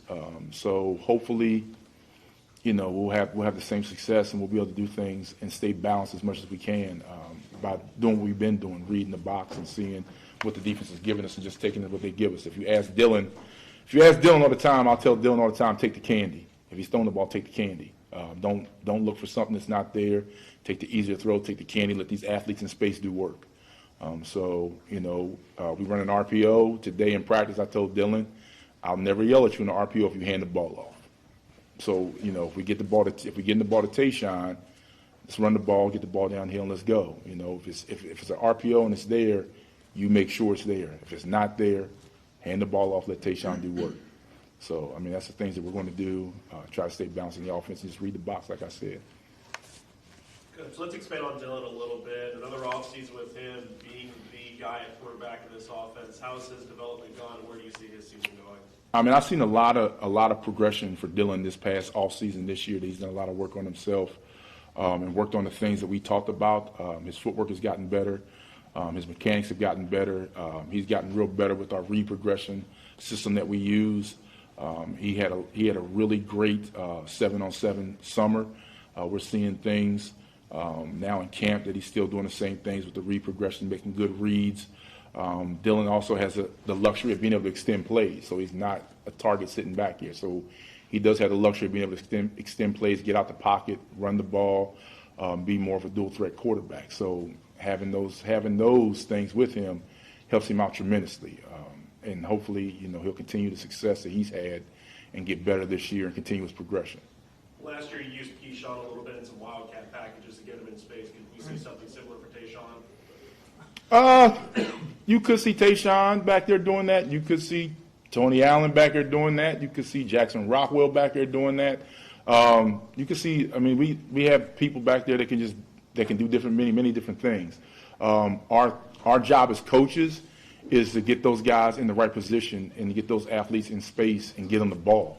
That's our job as coaches, and that's what we're going to try to do the best of our ability. So you can't just hone in on the Tayshawn all day long. You can't just hone in on the Tony Allen, or even we got Demarius Wallace, who also plays receiver and also played some running back in this time frame. So you don't know, you might see him in the backfield taking some carries. You might see Tony Allen in the backfield taking some carries. You might see Tayshawn out of slot running receiver. We have a whole bunch of different things that we can do with these guys. It's a special group, and I want to make sure these guys get the opportunity to have the success they deserve.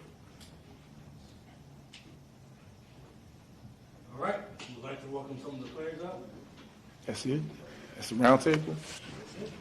That's the fire right there. They don't need me up here no more.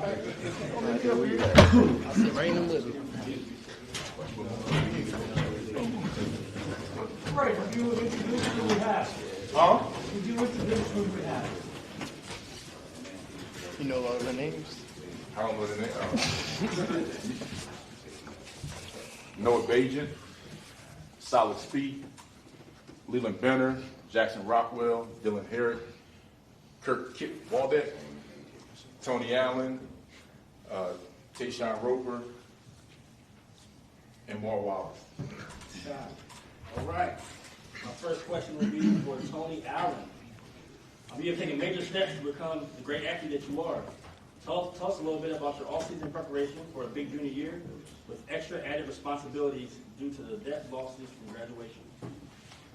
Yeah, I just been working, putting the work in, field work with the guys and all that. And been in the gym just trying to prep for this season and getting ready to fill big shoes and all that. Today, with this being your senior year, how have you prepared, or have you prepared any differently than you've done in the past? And what goals have you set for yourself going into your senior year this year?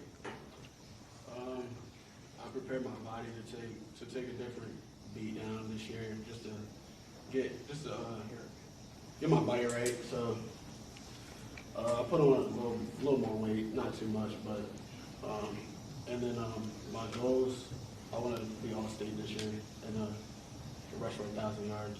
But that's pretty much me.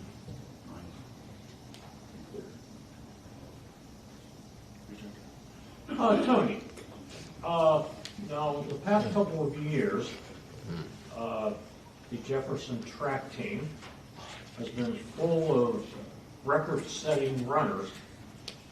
And these guys have gone out to play football, so they've done the same thing.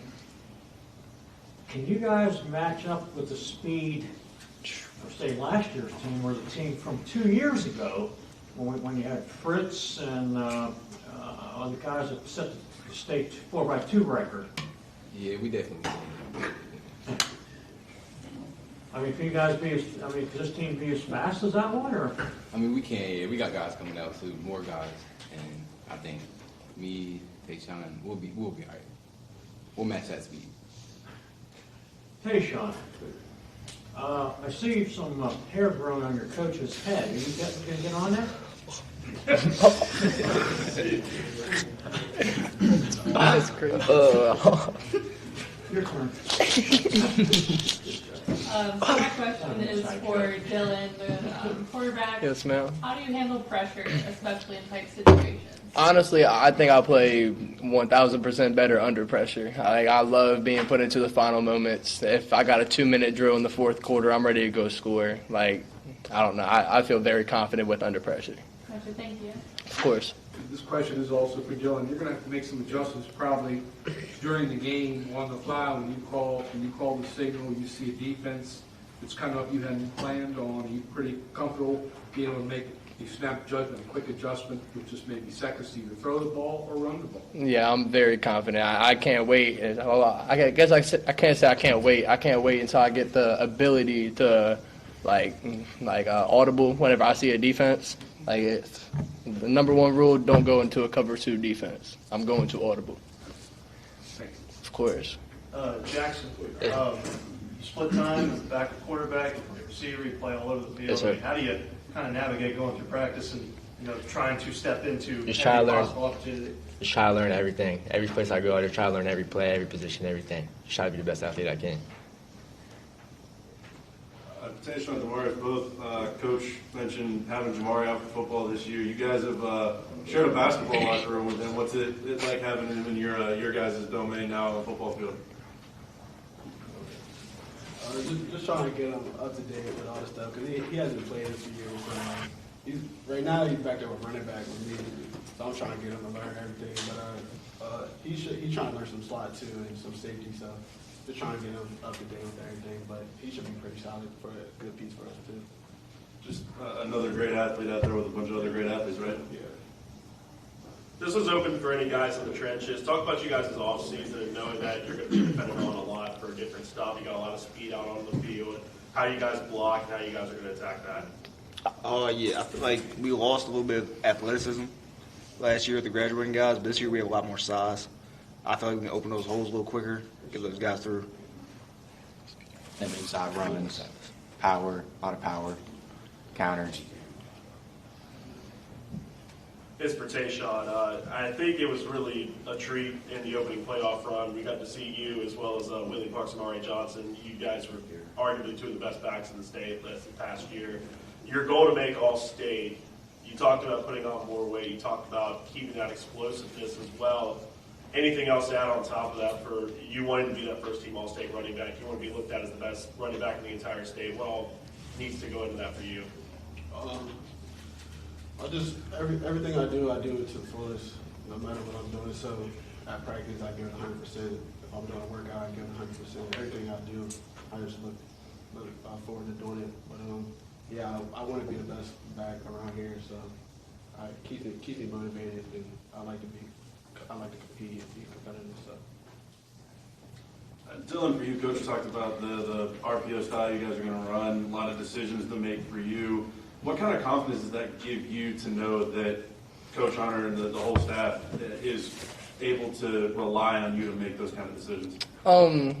It makes me, I don't know, it makes me feel very, like, good, I guess I could say, and confident. I've been here for 3 years now. This is my 4th year going on, and Hunter's trusted me from the start. I came in here wanting to play receiver. Hunter saw me as a quarterback, and it's been a ride, I could say. How fresh is that ankle? It looked like it hurt. Oh, this one? Yeah. I got this one in December, but it didn't hurt that much. Under here, though? Ooh. So you're right-handed, right? Yeah. I mean, a lot of quarterbacks like to keep the throwing arm clean. Not me. What's the thought process there? So I usually wear a sleeve on this arm, and whenever I throw, this arm kind of stays tucked, and this one's all up, so you can see all of it. And if it's all the way up, you can see the bicep. I like it. Needed. This question is for any senior who cares to answer. You have younger players, maybe some sophomores, maybe playing some JV, maybe doing some varsity time. You guys see yourself, as leaders to these younger fellas. Who would like to answer that? What senior would like to answer that? I'm not a senior. I got you. So you said freshman and sophomore? Yeah. Kylie is sophomore, or is he a junior? Yeah, so Kylie, I don't think he's played football very much, but he came in, he's playing defensive end on our JV squad. Kylie is going to be a dog this season. And I could say Ja Gidney. Ja Gidney's going to be a ball player on the defensive side of the ball, for sure. And if he gets the ball in his hands, he's going to be a problem. GT. GT is going to be a big help on our offensive line for us. Yeah, Harry. And then my backup quarterback, Harry. Harry's, like last season, Harry was down here. This season, Harry's all the way up. Like, I don't even know how to explain it. Harry's been putting in a lot of work. You're a wealth of knowledge. Thank you. Of course. I tried to. Other question for Damaris. Being a senior, this means a lot on a personal level, but also the final season you get to play with many of your teammates that you have grown up with over the last 17 years. What does this year mean to you, not only on the field, but your personal level for your friendship? I just feel like it's exciting for all of us, especially because all of us got something ahead of us, and I just see all of us with a good future. And I just hope everybody and wish everybody the best. I'm gonna just be here with them. I know they're gonna be here. I know they're never gonna leave my side, but. No, a question for you. You being a senior veteran of the group, how do you think this all season has gone for you guys in terms of like gelling together and building that chemistry this year? I mean, it's gone like pretty well. We have to like help these freshmen and sophomores build into the system. So we're trying to help them out a lot more this season so Jefferson can continue, our reign and get into the playoffs every year. But I think it's gone pretty well. We're adding some new guys in the defense, and I'm moving around a little bit on the D-line, going outside, inside, trying to, fill out the field so I can better myself and also better my teammates on the D-line. Leland, right? Yes, sir. Who's the toughest guy in the offense to tackle? Is it me? Nah, I'll type Tayshawn. He comes at you full speed, so I'll probably say Tayshawn, most likely. I got one more for Dylan. What's up, boss? Yeah, I told Dylan I get you. Nah, we watched you grow as a football player the last few years. You've been playing a lot of football, you said, for 4 years at Jefferson. In your mind, you've grown as a leader.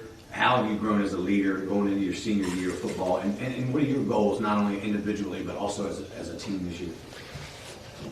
As a team, I'm going to go through my goals first. As a team, we need to make it past the second round of playoffs. Like, I want a ring with no doubts about it. Like, I need a ring. Like, that's how I feel right now. I'm confident that I want it. It's not a need. It's going to be mine, for sure. How do I feel I've changed as a leader? I feel like I came in, I was supposed to go to Washington. I transferred over to Jefferson, so I came in not knowing a lot of people. I know everybody on this table, but the older kids I didn't know. So I feel like it wasn't my place to kind of say something at the time. But now I feel more comfortable in the system and everything. I feel more comfortable taking control. Like, if Jackson runs the wrong route or something, I don't have a problem with telling him that he did it wrong just because he's older, and same with the younger kids. And I feel like the most important thing is that I try not to yell at anybody. Like I'll pull you aside and I'll tell you calmly. And if you do it again, you mess up. Okay, I might raise my voice a little bit, but I try to keep it very calm with all my teammates. Is that true, guys? Yeah. And then I think I forgot a sophomore, Frank. What's Frank's last name? Turk. Frank Turk. He's a baller. All right, guys. Thank you. Thank you. Thank y'all.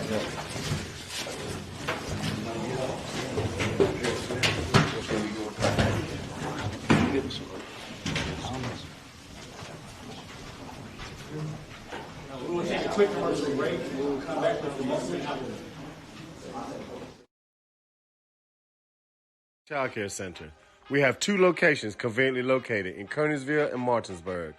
Our mission is to be the leading provider of higher quality care and education services for children ages 6 months to 12 years of age. We provide the highest quality child care available at an affordable cost. For more information, contact us at 304-901-2961.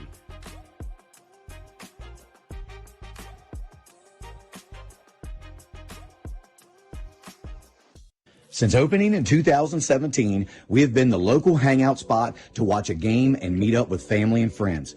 With over 15 TVs, there isn't a bad seat in the house. We have arcade games, including the world's largest Pac-Man, 2 pool tables, and more, serving a full food menu ranging from appetizers to steak dinners, 11 a.m. to 11 p.m., 7 days a week, and later on weekends. Daily drink and food specials, and of course, happy hour from 3 to 6, Monday through Friday. Come on out to Benchwarmer Sports Bar and Grill.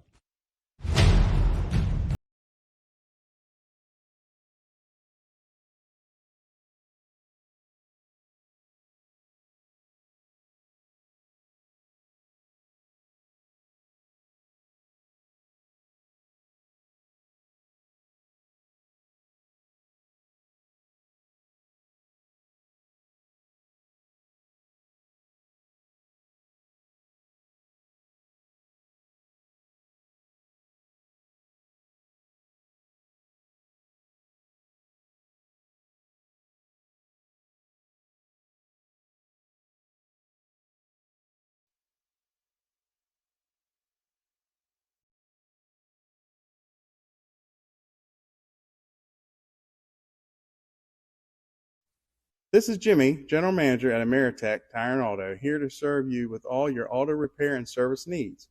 We are a family-owned business serving our community since 2003. We work on all makes and models from vintage cars and trucks to collectors to today's latest, newest vehicles. So stop in and see us at one of our 2 locations. See you soon.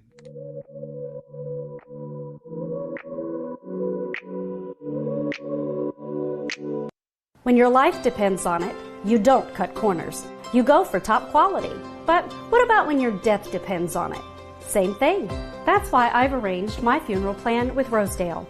I pay a lump sum now or in installments, and the cost of the services for my plan are fixed forever, no matter how much prices go up. So when the day comes, I know I have helped my family with the cost of the funeral that I have chosen, and everything has been arranged by Rosedale.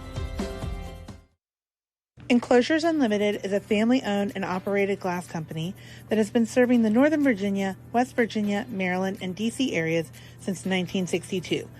From the first call to the day your glass is installed, we promise fast, knowledgeable, and friendly service.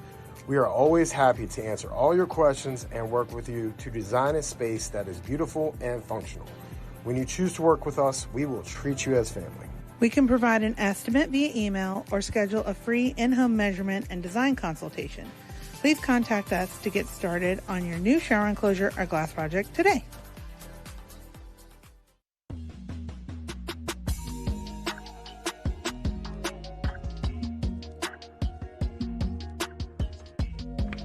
All right, Chloe, well, congratulations on your new policies. And just basically making sure all of your information looks okay. I went ahead and emailed you proof of insurance as well as ID cards. And if you need me for any reason, just don't hesitate to reach out. You can give me a call or text me anytime, okay? Okay, that's perfect. Thank you.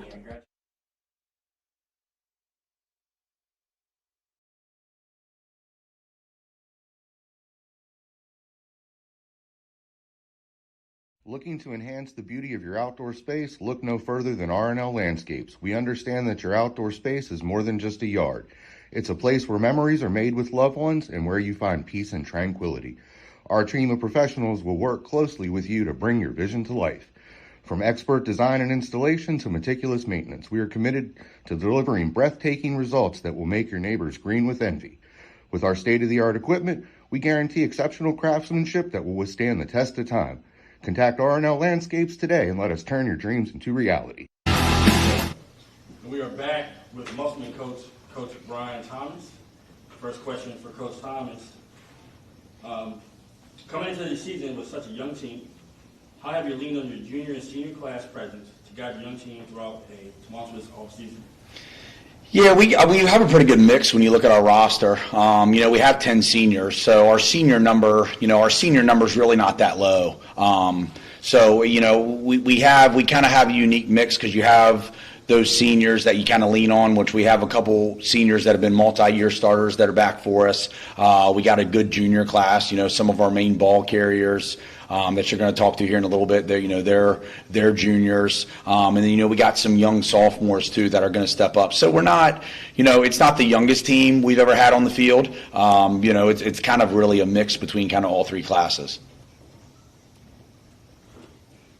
Coach, a lot of new faces have to step up this year. How do you bring those guys up? Guys that maybe don't have as much playing time or gotten playing time, and coming into this year, they're going to really have to step up and jump right into those roles. Yeah, I think one of the most fun things about coaching high school sports is every team is different every year, and it's been like that. This is my 18th year now at Musselman, and it's been like that all 18 years. Is every year you kind of have a new identity. Even if you get all the kids back from the previous year, kids at this age, they grow up, they change, they're different. It's really nothing new than adjusting kind of to what you have. Some of your older guys are ready to go. We had a play today at practice where we had a young guy mess up, and I heard one of our seniors say, "Come on, man! You've been practicing here all summer. You should know this stuff by now." So it's just kind of finding that mix between, how do your older guys lead, how do your younger guys step up, and kind of how all that group kind of meshes and gels together. So, yeah, it's nothing. I don't really think it's anything different from most years. Just kind of finding that identity of your team this year. Coach Murphy. You tagged me on that, man. Yeah. We talked 3 weeks ago. You talked about how you thought 3-7 would kind of be the benchmark. After what happened yesterday, 2-8. Or is it 1-9? I don't know. I think 2-8. I think 2-8. In my personal opinion, I haven't said. Now I'm a math teacher, so I like doing the numbers and I like crunching them, and I haven't been able to do that yet because we've been pretty busy starting school back this week. But at some point, I'm going to sit down and crunch the numbers. But I wouldn't be surprised if 2-8 gets teams in, just with kind of what we're looking at now. You got 20 teams in Quad A, so I mean it's a unique situation. Well, and following up on that, and I've asked this of the other coaches, and basically they've kind of sidestepped the whole thing. You know me, I'm not going to sidestep. I know that. Yep. So, looking at the number of teams that are in Quad A currently, and who knows who else is going to be dropping tomorrow, but do you feel like the EPAC is strong enough to send all 6 teams to the postseason? Oh, I think so. Yeah, I think so. I mean, we've been on the verge of that a lot of years. There's been a lot of years where you've had, we've had 4 teams. Pushing 5. Like we've had years where I think it was Hedgesville, if I'm not mistaken, that they were right on the outside looking in. It might have been Washington one year that we almost took 5 teams. So yeah. I've said for years, and I'll continue to say this, where I've coached in the state long enough where, when you coach in playoff games, you see teams from other areas and from other parts of the state. And I've left playoff games thinking to myself, our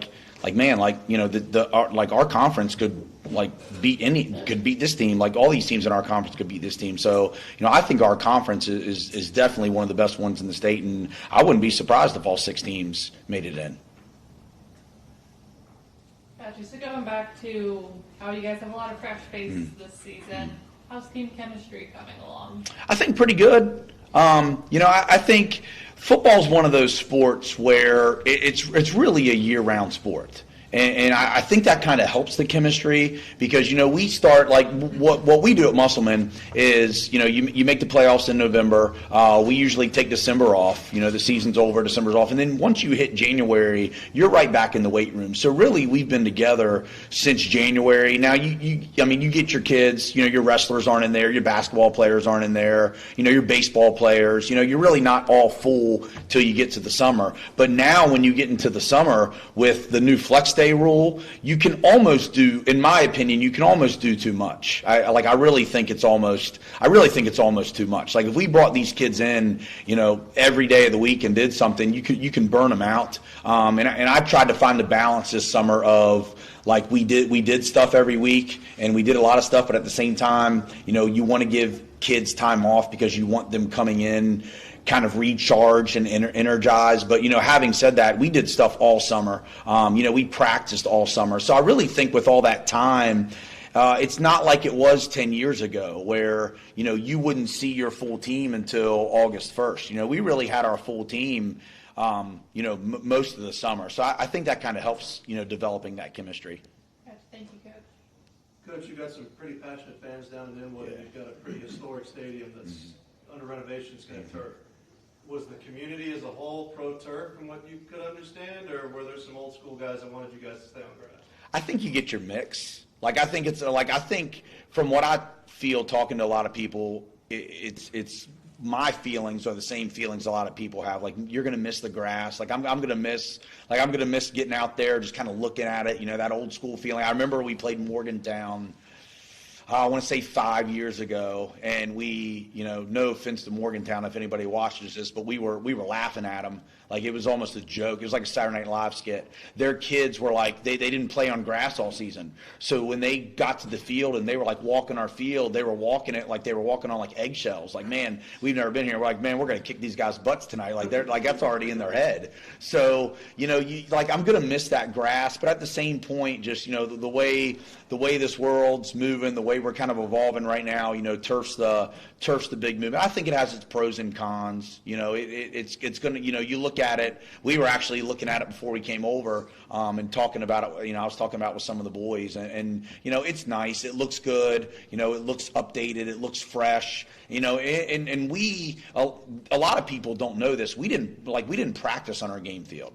So a lot of people say to me, like, where are you guys practicing at now? It's like practice field. That's what, like, our summer hasn't been any different. Our preseason hasn't been any different. We always, we try to stay off the field because we wanted to keep it nice for Friday night. So, but having said that, now that we got turf, we are going to be up there more, practicing on it more. So it's got its pros and cons. It's kind of, I'm happy in some ways and not happy. And I think a lot of people probably feel the same way.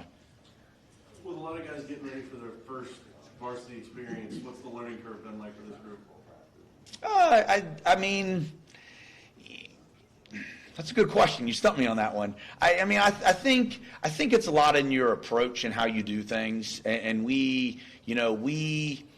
you want to get the kids ready for a game time experience. Or how do you get them ready for a game time experience? You practice what it's like in a game. So, we have some things which, the players are sitting back there listening to me right now. Like, we have some things on our practice schedule in the next couple of weeks where we're going to practice, like, okay, it's a game. Like, we're going to put up the play clock. We're going to put up, here's what it looks like in a game. We're going to practice down and distance situations, not just street ball where you throw the ball out there and say, hey, run a play, run a play, run a play. So, if you want to get ready for a game, you have to practice what it's going to be like in a game. So, if you never practice, hey, it's 3rd and 1, like, oh, we got tackled for a 5-yard loss, punt team has to run on and be ready to go. Well, you're not going to be ready for that. So, to get some of the inexperience ready, we have to practice those situations.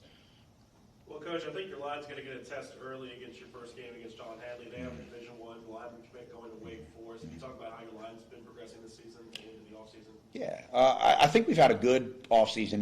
Knock on wood, I don't know if there's any wood around here. We've been injury-free. So, we've had a lot of the same faces kind of kind of staying in the same roles. So we've been able to progress a little bit. So we got a lot of faith kind of where, everybody's out on our team. Like our roster, our depth chart right now, we as coaches have a lot of faith with and you plan for stuff like that. You got to plan for a plan B, a plan C, man, sometimes even a plan D. And we've done that a lot with our roster. So I feel good with where we're at. Having said that, like you say, that our schedule's tough. Our schedule is I think one of the toughest ones in the entire state of West Virginia, and we're going to see some big teams. We're going to see a lot of good teams. So we're not always going to be able to out physical everybody, but I think there's times where we can use our brains and our smarts to say, well, hey, if they're putting everybody here, we're not going to try to run through a brick wall. Let's kind of try to think about how we can get around that or what we can do to kind of negate some of their size. So yeah, we're going to have some tests early on, but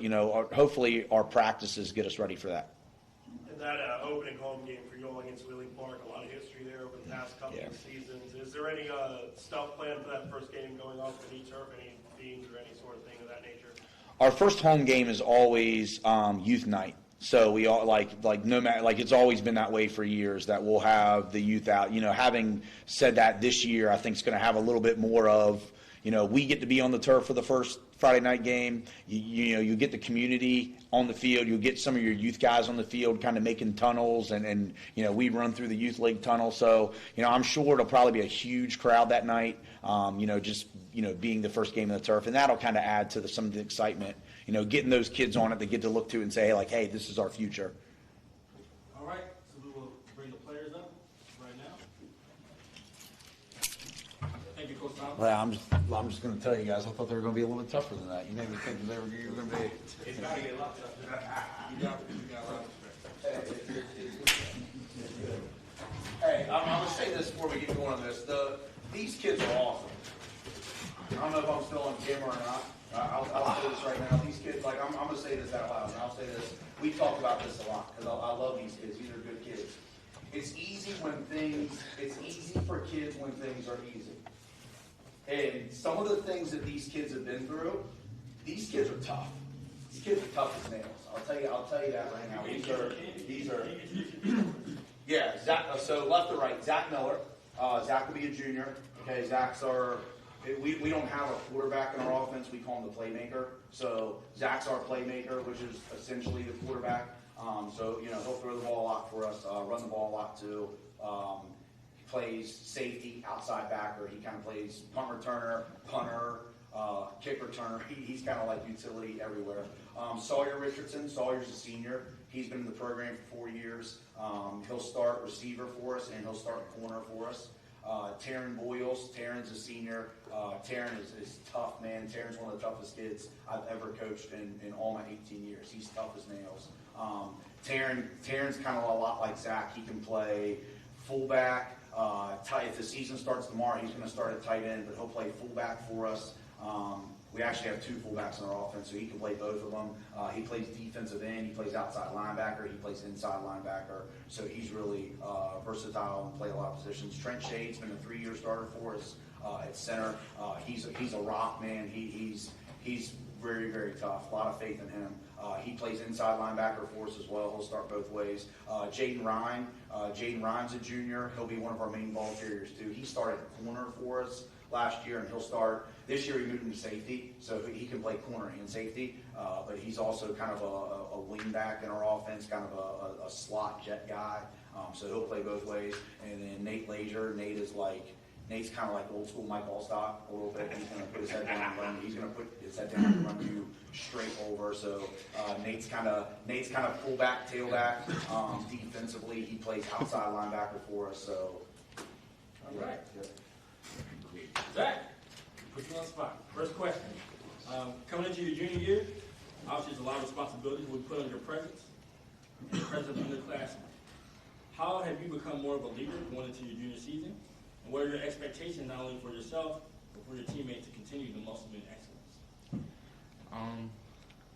I try to pick them up in every way I can whenever they mess up in anything. And I think coming in this year, I just expect us to go out there and put all of our effort into everything that we do, every play, every down. any type of situation, we're always going to give her 100%. Nate, you were able to play season time last year as a sophomore. With the departure of some key players, how has this offseason been for you, and what role do you see yourself playing this year? Well, I see myself being a leader, and this summer has been really fun. I've been really the chemistry is really good with us, and yeah, we're a family. Good, next.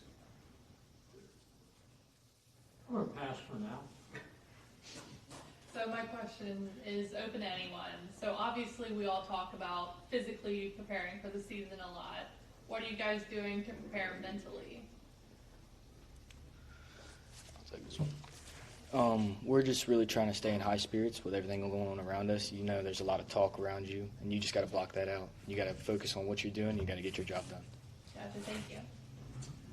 So, Taryn, talking to one of the best defensive coaches in the EPAC right now, and when I talk to Coach Thomas about you, he likes to say that there are some traits you can take from the baseball diamond on the football field. I played baseball. I'm too soft to play football. Is that true? I mean, what are the traits that you can carry over from one sport to the other? Well, I mean, being a catcher, that's the hardest part on the baseball field. So you got to be tough back there. But coming on the football field, it's almost the same mentality. Like, you're keeping everything in front. You're getting hit, you're getting beat up, but you just got to, you got to numb it out, and you just got to keep going. You just got to keep trucking along. Trent, what's the approach like being the guy that's looked at as the leader on the offensive line, not just because you're the center, but because you're the senior guy that's got the most experience there? Every day when we come in and I tell my guys that we're doing this today, and they normally look at me as a leader. I tell them what's happening on the play, everything they need to go. If they don't know what they're doing, they normally look to me for some help. Jaden, for you being a lead runner in this offense now, what is that expectation for you? How has your offseason been training-wise, and what can we expect you being kind of more of that east and west runner as opposed to Nate being that north-south guy? Well, coming straight off of my track season, it was definitely looked at as I needed to be there for the speed aspect, and being able to fit into the role that I've been put into has definitely allowed me to alleviate myself into a bigger role on the team, and I've grown as a person on the team in my spot, which has allowed me to grow with the team, and we've bonded more and connected more, and it's definitely clicking. Sawyer, it seems as though you're going to take a lot of snaps outside the hash marks, right? Receiver, defensive back, but this is still an offense that's going to run the ball a lot. So you're going to be asked to be pretty physical, right? And block a lot at that receiver position. Is that a fair assessment? Yeah, I love blocking. Even in past years when we run plays, I always go after the corner, go after the safety, whoever I need to get to. I just get there and try and get these running backs in the end zone as best I can. Nate, Coach made the Mike Allstott comparison. Mike Allstott didn't run around a lot of people. So, I mean, is that a mentality you have that you're out there to seek contact? And where does that come from? Well, I've only played football for 3 years, and that is definitely a mentality I have, just run through them.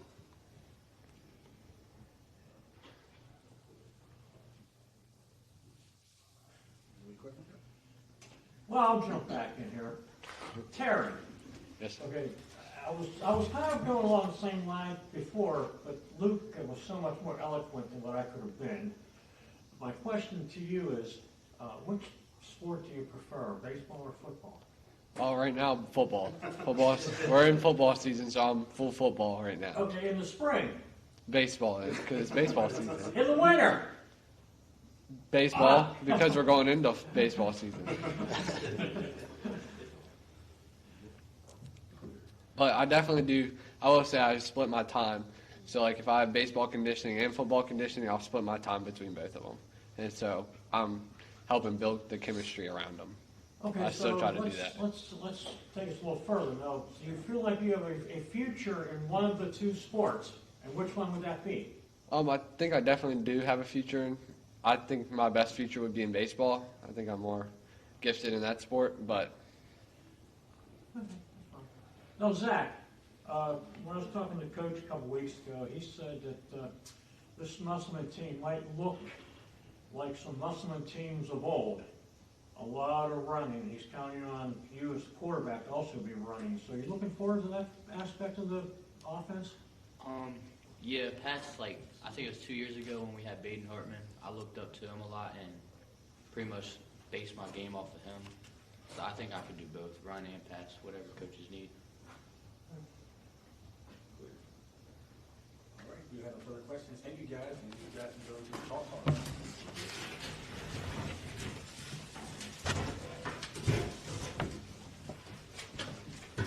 We'll take a quick commercial break and we'll come back with the Edgewood Eagles.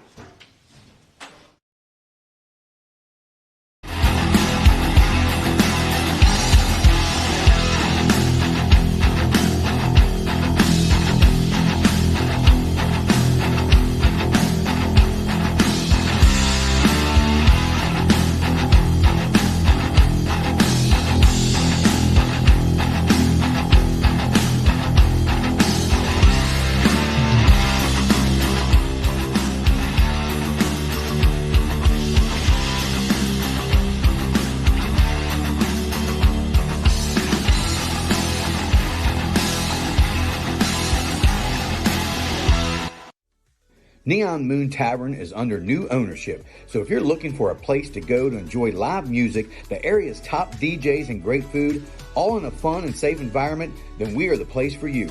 Our friendly bartenders and fantastic kitchen staff will take great care of you. Find us at 4529 Shepherdstown Road, Martinsburg, West Virginia, or give us a call at 304-260-4002.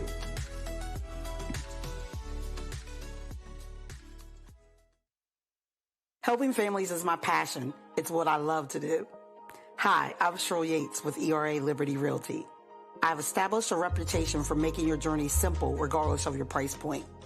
They say it takes a village, so I work closely with other professionals in the industry to make your experience a smooth one from start to finish. We're so happy that we chose Cheryl Yates with ERA Liberty Realty to help us on our buying and selling process. If you would like a 5-star experience from top to bottom, choose Cheryl Yates. As an Eastern Panhandle native, I possess an insight and knowledge of the area that is essential to reaching your goals. Whatever your real estate needs may be, remember me. I'm the key to buying or selling your home.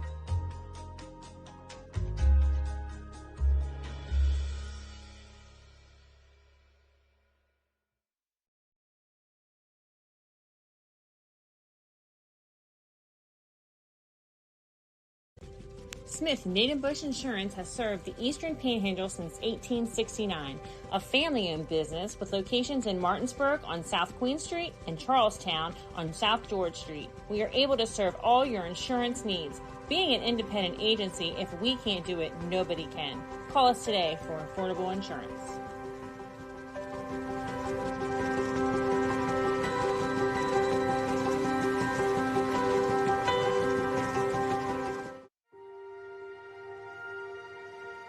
Here at the barn, we have been making dreams come true since 1972, where we help women feel their most beautiful for any occasion, from pageant, homecoming, and prom gowns to walking down the aisle in the perfect wedding gown alongside their bridesmaid and their family. Stop by to meet your stylist today to find an affordable gown, and we do offer layaway. Hey, home team sports fans. Thank you for tuning in tonight. We tried to get Patrick Mahomes and Jake here. They're a little bit busy, so you're stuck with Jared from State Farm in Martinsburg, West Virginia. We are thrilled to partner with Home Team Sports to bring you area high school football this fall and to continue to support our area student athletes. Thanks for letting us be a part of this. Your needs guide us. Your goals drive us. Jared Ferguson, State Farm.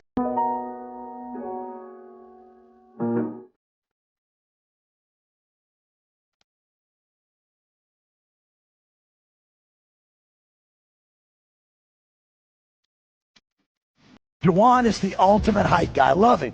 He's always positive. He's always pepping them up and firing them up.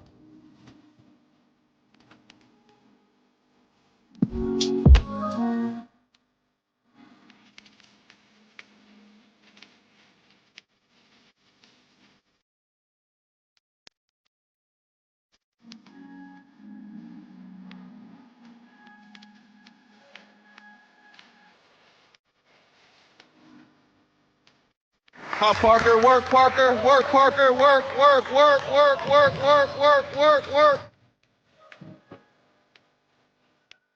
We're back with the Hedgesville Eagles. Coach Fairclough. I'm going to ask you the first question. I see that you opened your camp with the team bonding activities outside of your normal facilities. What was the emphasis that you guys put on team bonding, team chemistry to improve your guys' chances of becoming a more successful team this offseason? I think for us, going out there was, exactly that, getting them together, getting them away from all the noise and all the chatter, and just focusing on us as a program. We went out there, we stayed 3 nights, came back Thursday morning after we practiced. But it was fun. It was a good time for them all. When we decided that we were coming home, some of them wanted to stay another night. But for us going out there, our emphasis was to come back a better team, not just the football aspect, but the team as a culture. Most of these guys have been playing together since they're 7 years old. Out of the 26 seniors we have, 23 of them have been playing together for, since they were 7, 8 years old. So for us, it was just getting the younger guys into that mold where we want them to get. And how do you put emphasis during practice on beating the EPAC teams?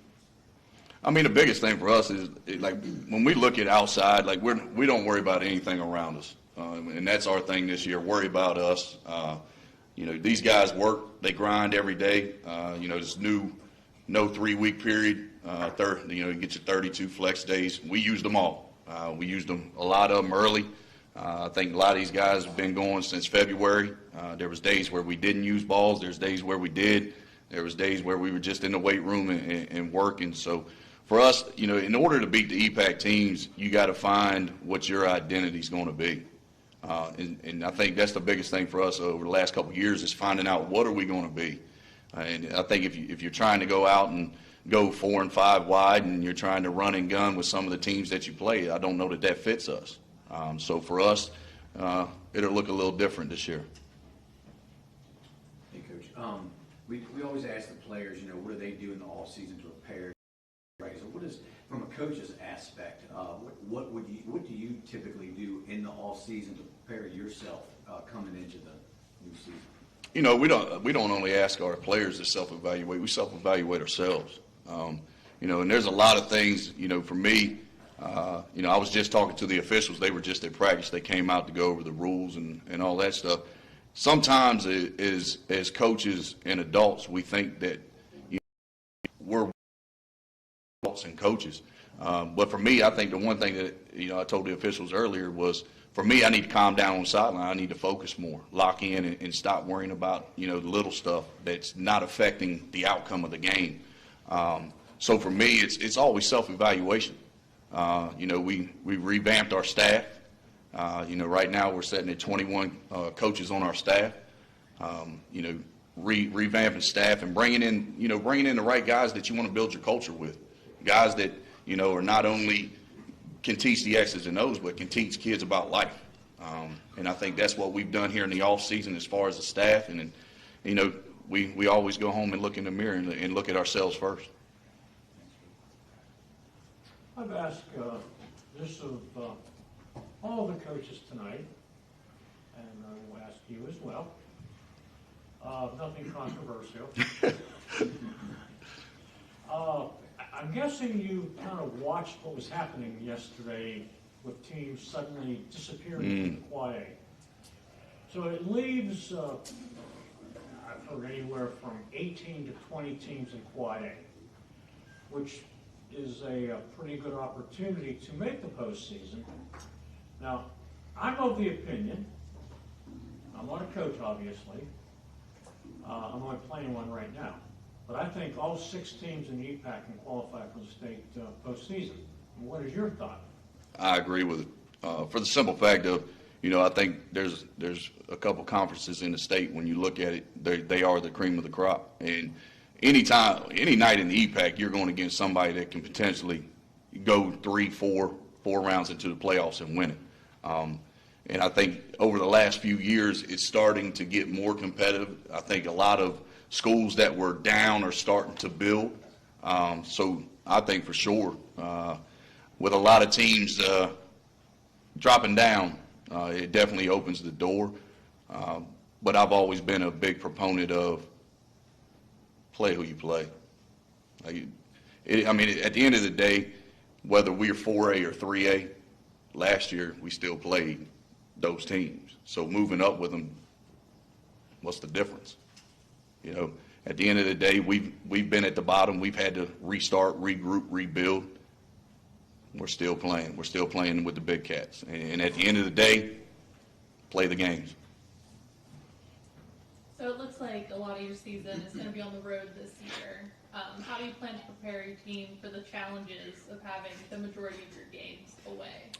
If last year didn't prepare us, I don't know what would. Last year we got one home game.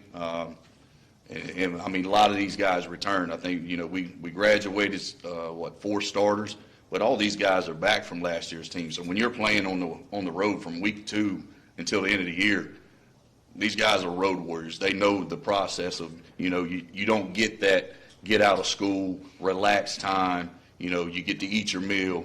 You get to go game prep at home. We didn't have that all last year. We had it one time. And that one time we won.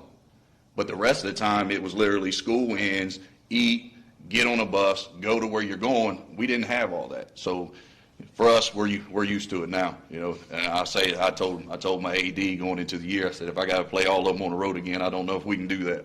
Because it was brutal. It was rough. I think about week 5, week 6, you could see it taking its toll on our kids for the simple fact of anybody that's played high school football on Friday nights, when you play in front of your home crowd, that's different. But the one thing I say about Hedgesville fans is they travel, and schools around the area let us use their facilities, and, our fans showed up, and, whether it was Jefferson, Spring Mills, Shepherd on a Saturday in the pouring down rain, we had good turnout. So, that aspect I think we're ready for, but it'll be nice September 27th when we're back in our home stadium for sure.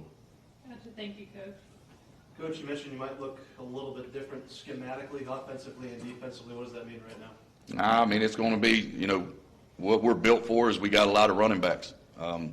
We got a lot of running backs, a lot of power guys. I think what Hedgesville was established on in those 80s and 90s was power football. I think that's what, you see Hedgesville football has been successful at. There was a couple years in the spread where we were successful, but when you look at it, Hedgesville's always been a blue-collar place where kids just grind it out, and we just want to play football and run through somebody's face.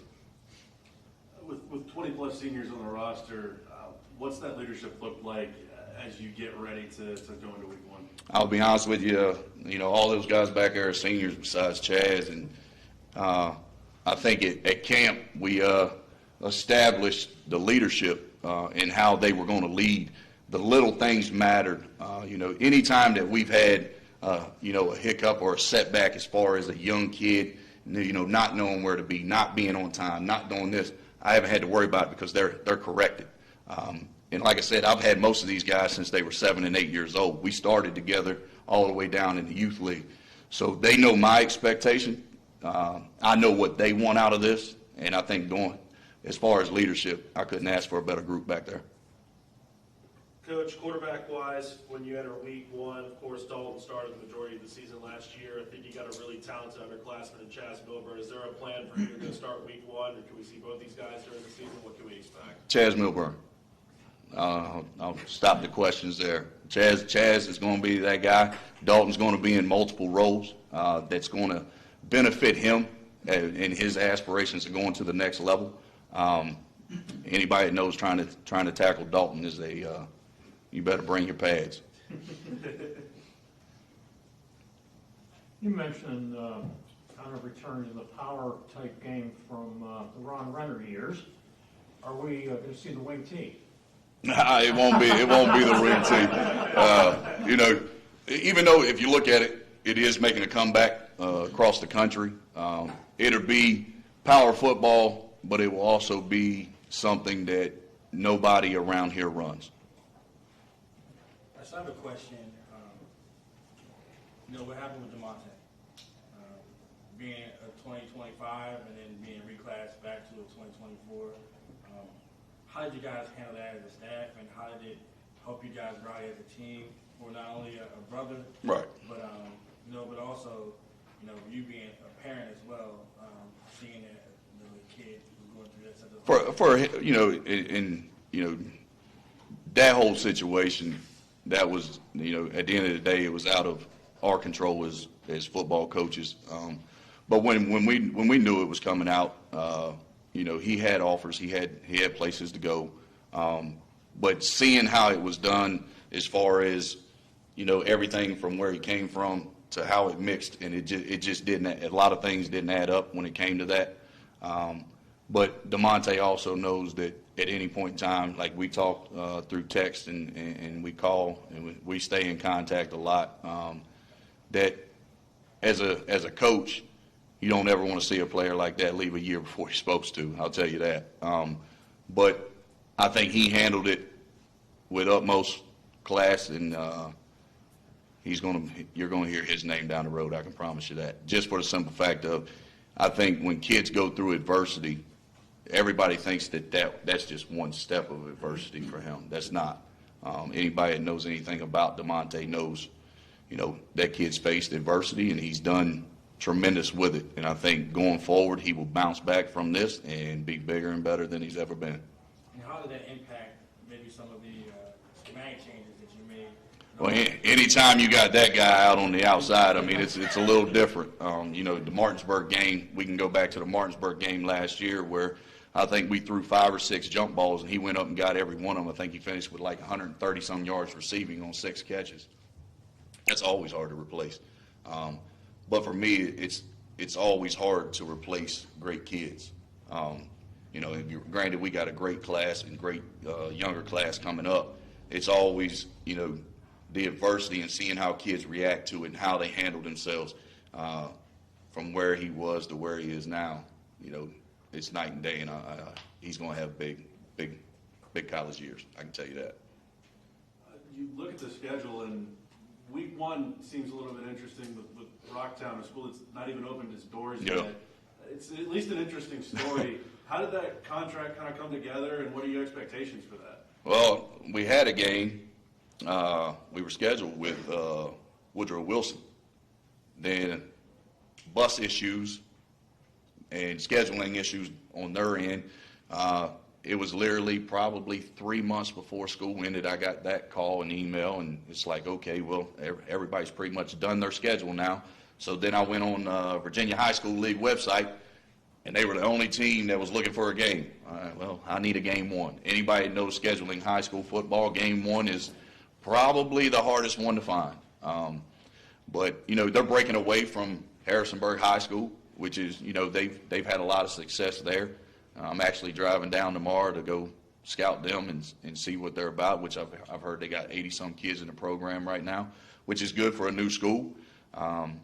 But yeah, that's how that game ended up. Like, we were already locked in, getting ready to rock and roll with that game, and then, I get an email and a phone call, and we're looking for somebody else. So that's how that one went about. So to piggyback off that question, now it's kind of hilarious knowing that Woodrow Wilson now comes down and plays Washington game 1. That's all I can say to that one. That's all I can say about that one. All right, we have no further questions. How much, I guess there was one. No, you go. Your stadium has been grass for so long, plus the hole last year. Yeah. How much are you and the players looking to be playing on artificial turf? I mean, the only thing I'll miss is, I maintained that field. I took care of that field myself. Getting all the crabgrass that was growing out of it, getting all the clover out of it. For 4 years, we busted our tail getting that field to look really, really good.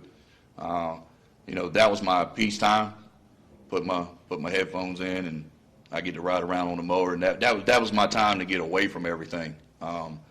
Now, I don't think I'm going to be mowing it, but I'll probably get out there and walk it. But no, it's looking good. We just finished practice, and as soon as we walked out, It looks really, really good. And I think for us, you know, and again, I've heard multiple coaches tonight say there's pros and cons to it, and there is. But I think the one thing for us is our youth league needs a home field. Our feeder program needs somewhere to play, and I think grass field, that's hard to keep our varsity, our JV, our freshman team on, and then youth league. Before long, I won't have any. We'll just be playing in dirt. So I think with this, it opens the door for them to play at home, which they are. They're probably going to play. I think they got 3 home games scheduled for the youth league at our place, and going forward, that will add more and add more as the years go Are on. any other Hedgesville sports teams going to be playing out there as well, or no? Or they're staying on? From what I gather, like I think soccer is going to play on the grass unless it's like really bad weather, and then come over. I'll be honest with you, I haven't really talked to anybody about that. At the end of the day, it's a multi-use field, and we're not opposed to, you know. At the end of the day, it's Hedgesville. And the one thing that you'll find in that building is we all support each other, and if they need that field and I got to practice earlier, it is what it is. It'll make it happen, and they'll get to play their games. All right. Did you bring in the players? Ooh. Chairs are low, boys.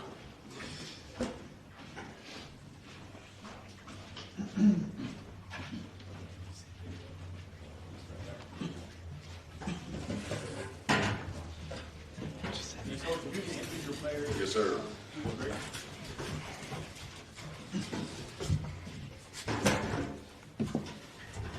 All right, we'll start here. Jake Young. Jake Young, been with me since he was 7 and 8 years old. Running back, outside linebacker. Jacob Kerr is another one I've had since that time frame. Inside linebacker, running back. Chaz Milburn, quarterback. Gavin Young, as you know, wide receiver, but he's going to be a big force for us this year at the DB position. Levi's O-line, D-line linebacker. Dalton Harper's going to be doing multiple things on the offensive side, and he's going to make the transition down to defensive end. Eston Allen is our hybrid outside linebacker, wide receiver, H-back, running back, whatever we need him to do. Brett Pedersen, defensive end. Tight end, I expect big things out of him. He's looked really, really good as far as a tight end in the new system. Transitioning from the baseball side. All right, first question, Levi. Coming into your senior season with such high expectations as a team, what steps have you taken to become a leader now that you are an upper class? Mostly getting these guys out of bed, but just making sure everybody gets their rides. We're lifting. We're making sure everybody knows what we're doing. We can't have our weakest link is as best as we can be. So, if we're all the same, we're going to be a good team. Jay, you've proven to be one of the most productive players on offense the last couple of years. How's your experience made you a better football player as well as a leader? And also follow up on that, what are your expectations for yourself and the team this year? My expectations is just win some games and have a fun senior year. And what Levi said, just getting in the weight room, getting the young guys with us, and just going out and having fun. And on our free time is going out in the field. Anybody can answer this question. When I was out there the first day of camp, some of the flips in the pool were a little bit questionable. Did it get better by the end of the week? And who was the best? Mine was the worst. They got a little better. Okay. I think our coach had the best one, though. So this is another question open to anybody. So you guys are all incredibly hard workers, hitting the ground running this year. What are you guys doing to stay healthy this preseason and ensure you guys can go into game one feeling your best? Me? We gotta answer this together. You got this. One person can answer, multiple can answer, really. I think for us, it's mostly Nate Sowers, bringing him in. That's literally our that's our guy right there. I've had no injuries just because of that dude right there. So that's what we do. Gavin, what's the story with the egg? How fresh is it now?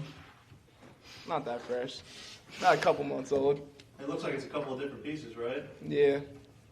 Little 4 pieces. And Baston, I wanted to ask you, 88 different positions your coach just named. Versatility, it sounds like you're practicing with a bunch of different groups, right? Yeah, it's. What's that like?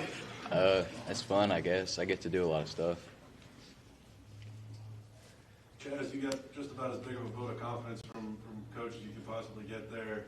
What kind of expectations do you have for yourself and for this offense? Not get hurt. Just, I don't know. Do better than I did last year.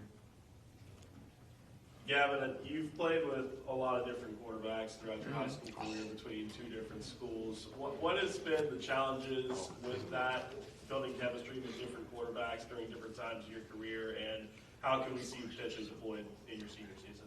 I mean, I've been working with Chaz for a little over a year now, but it's, at the end of the day, it's just QB has different, they throw different. So I work with whoever's a QB, I just work. So, I mean, yeah.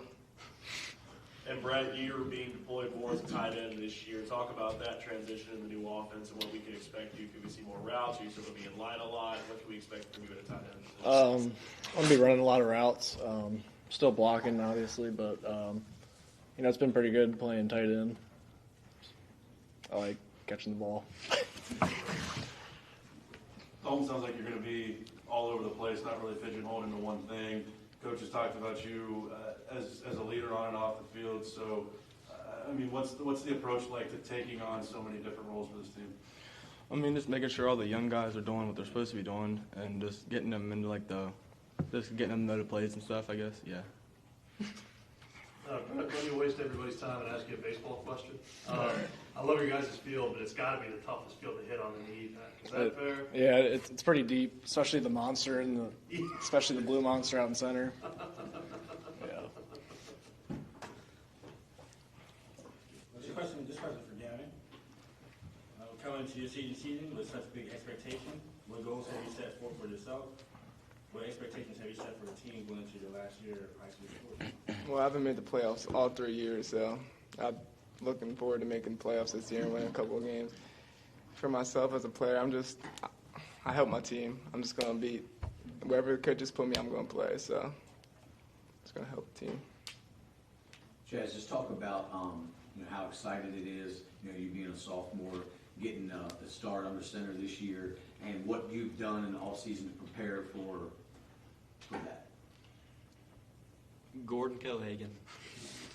It's just every weekend going out, working on the things I've been struggling with, getting my arm back to 100%. Where is your arm? Is it good? Yeah. 100%. I guess that's a surgical scar? Yes, sir. Mr. Estes, you have been doing a lot of different, what's your favorite thing to do? She just likes cussing, yeah. Okay. What's your favorite thing? I like to play defense. All right. Yeah. And what position on defense? Hybrid, like outside linebacker, safety. And what is your favorite thing to do as the hybrid outside linebacker? I like to hit people. Okay, so is that somebody who's coming through the line, or is that rushing the quarterback, or what is it? It's kind of like everything. I just whatever the coach tells. Who's the hardest guy on offense to tackle? Who's the hardest guy to pin down when you're on defense? From our team? Yeah. They're all. Dalton's pretty hard to tackle. Dalton's, yeah. All right. If you have no further questions, you guys can go to the talk room. Thank you, guys. Yep.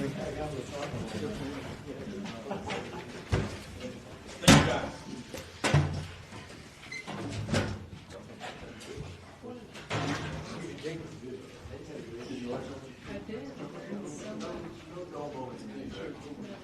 Well, he was hiding that walking boot pretty well, wasn't he? You could ask him about that. Yeah.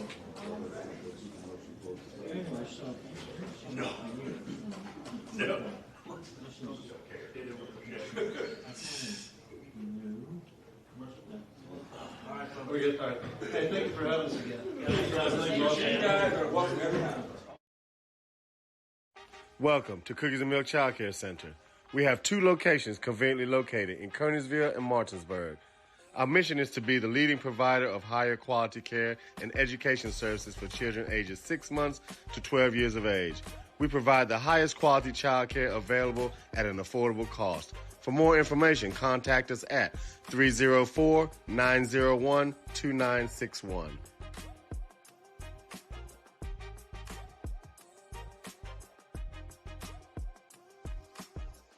Since opening in 2017, we have been the local hangout spot to watch a game and meet up with family and friends. With over 15 TVs, there isn't a bad seat in the house. We have arcade games, including the world's largest Pac-Man, 2 pool tables, and more, serving a full food menu ranging from appetizers to steak dinners, 11 a.m. to 11 p.m., 7 days a week and later on weekends. Daily drink and food specials, and of course, happy hour from 3 to 6 Monday through Friday. Come on out to Benchwarmer Sports Bar and Grill. Go. We're back to close out our second annual EPAC Media Day. My co-host J.D. Fritz. I want to thank every viewer for following us on Home Team Sports. Please look out for our Home Team page for all the sports fall pages, sports schedules. JD on the mic. First game, week 1 will be Jefferson versus Spring Mills.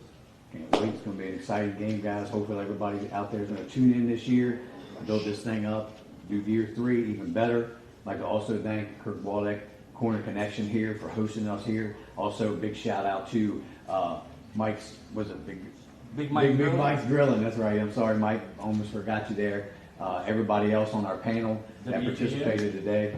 WEPM, The Journal, Rick Kozlowski, Independent. You guys have been amazing. This is Home Team. This is Akeem Holmes and J.D. Fritz from Home Team Sports TV. Good night. God bless and peace out.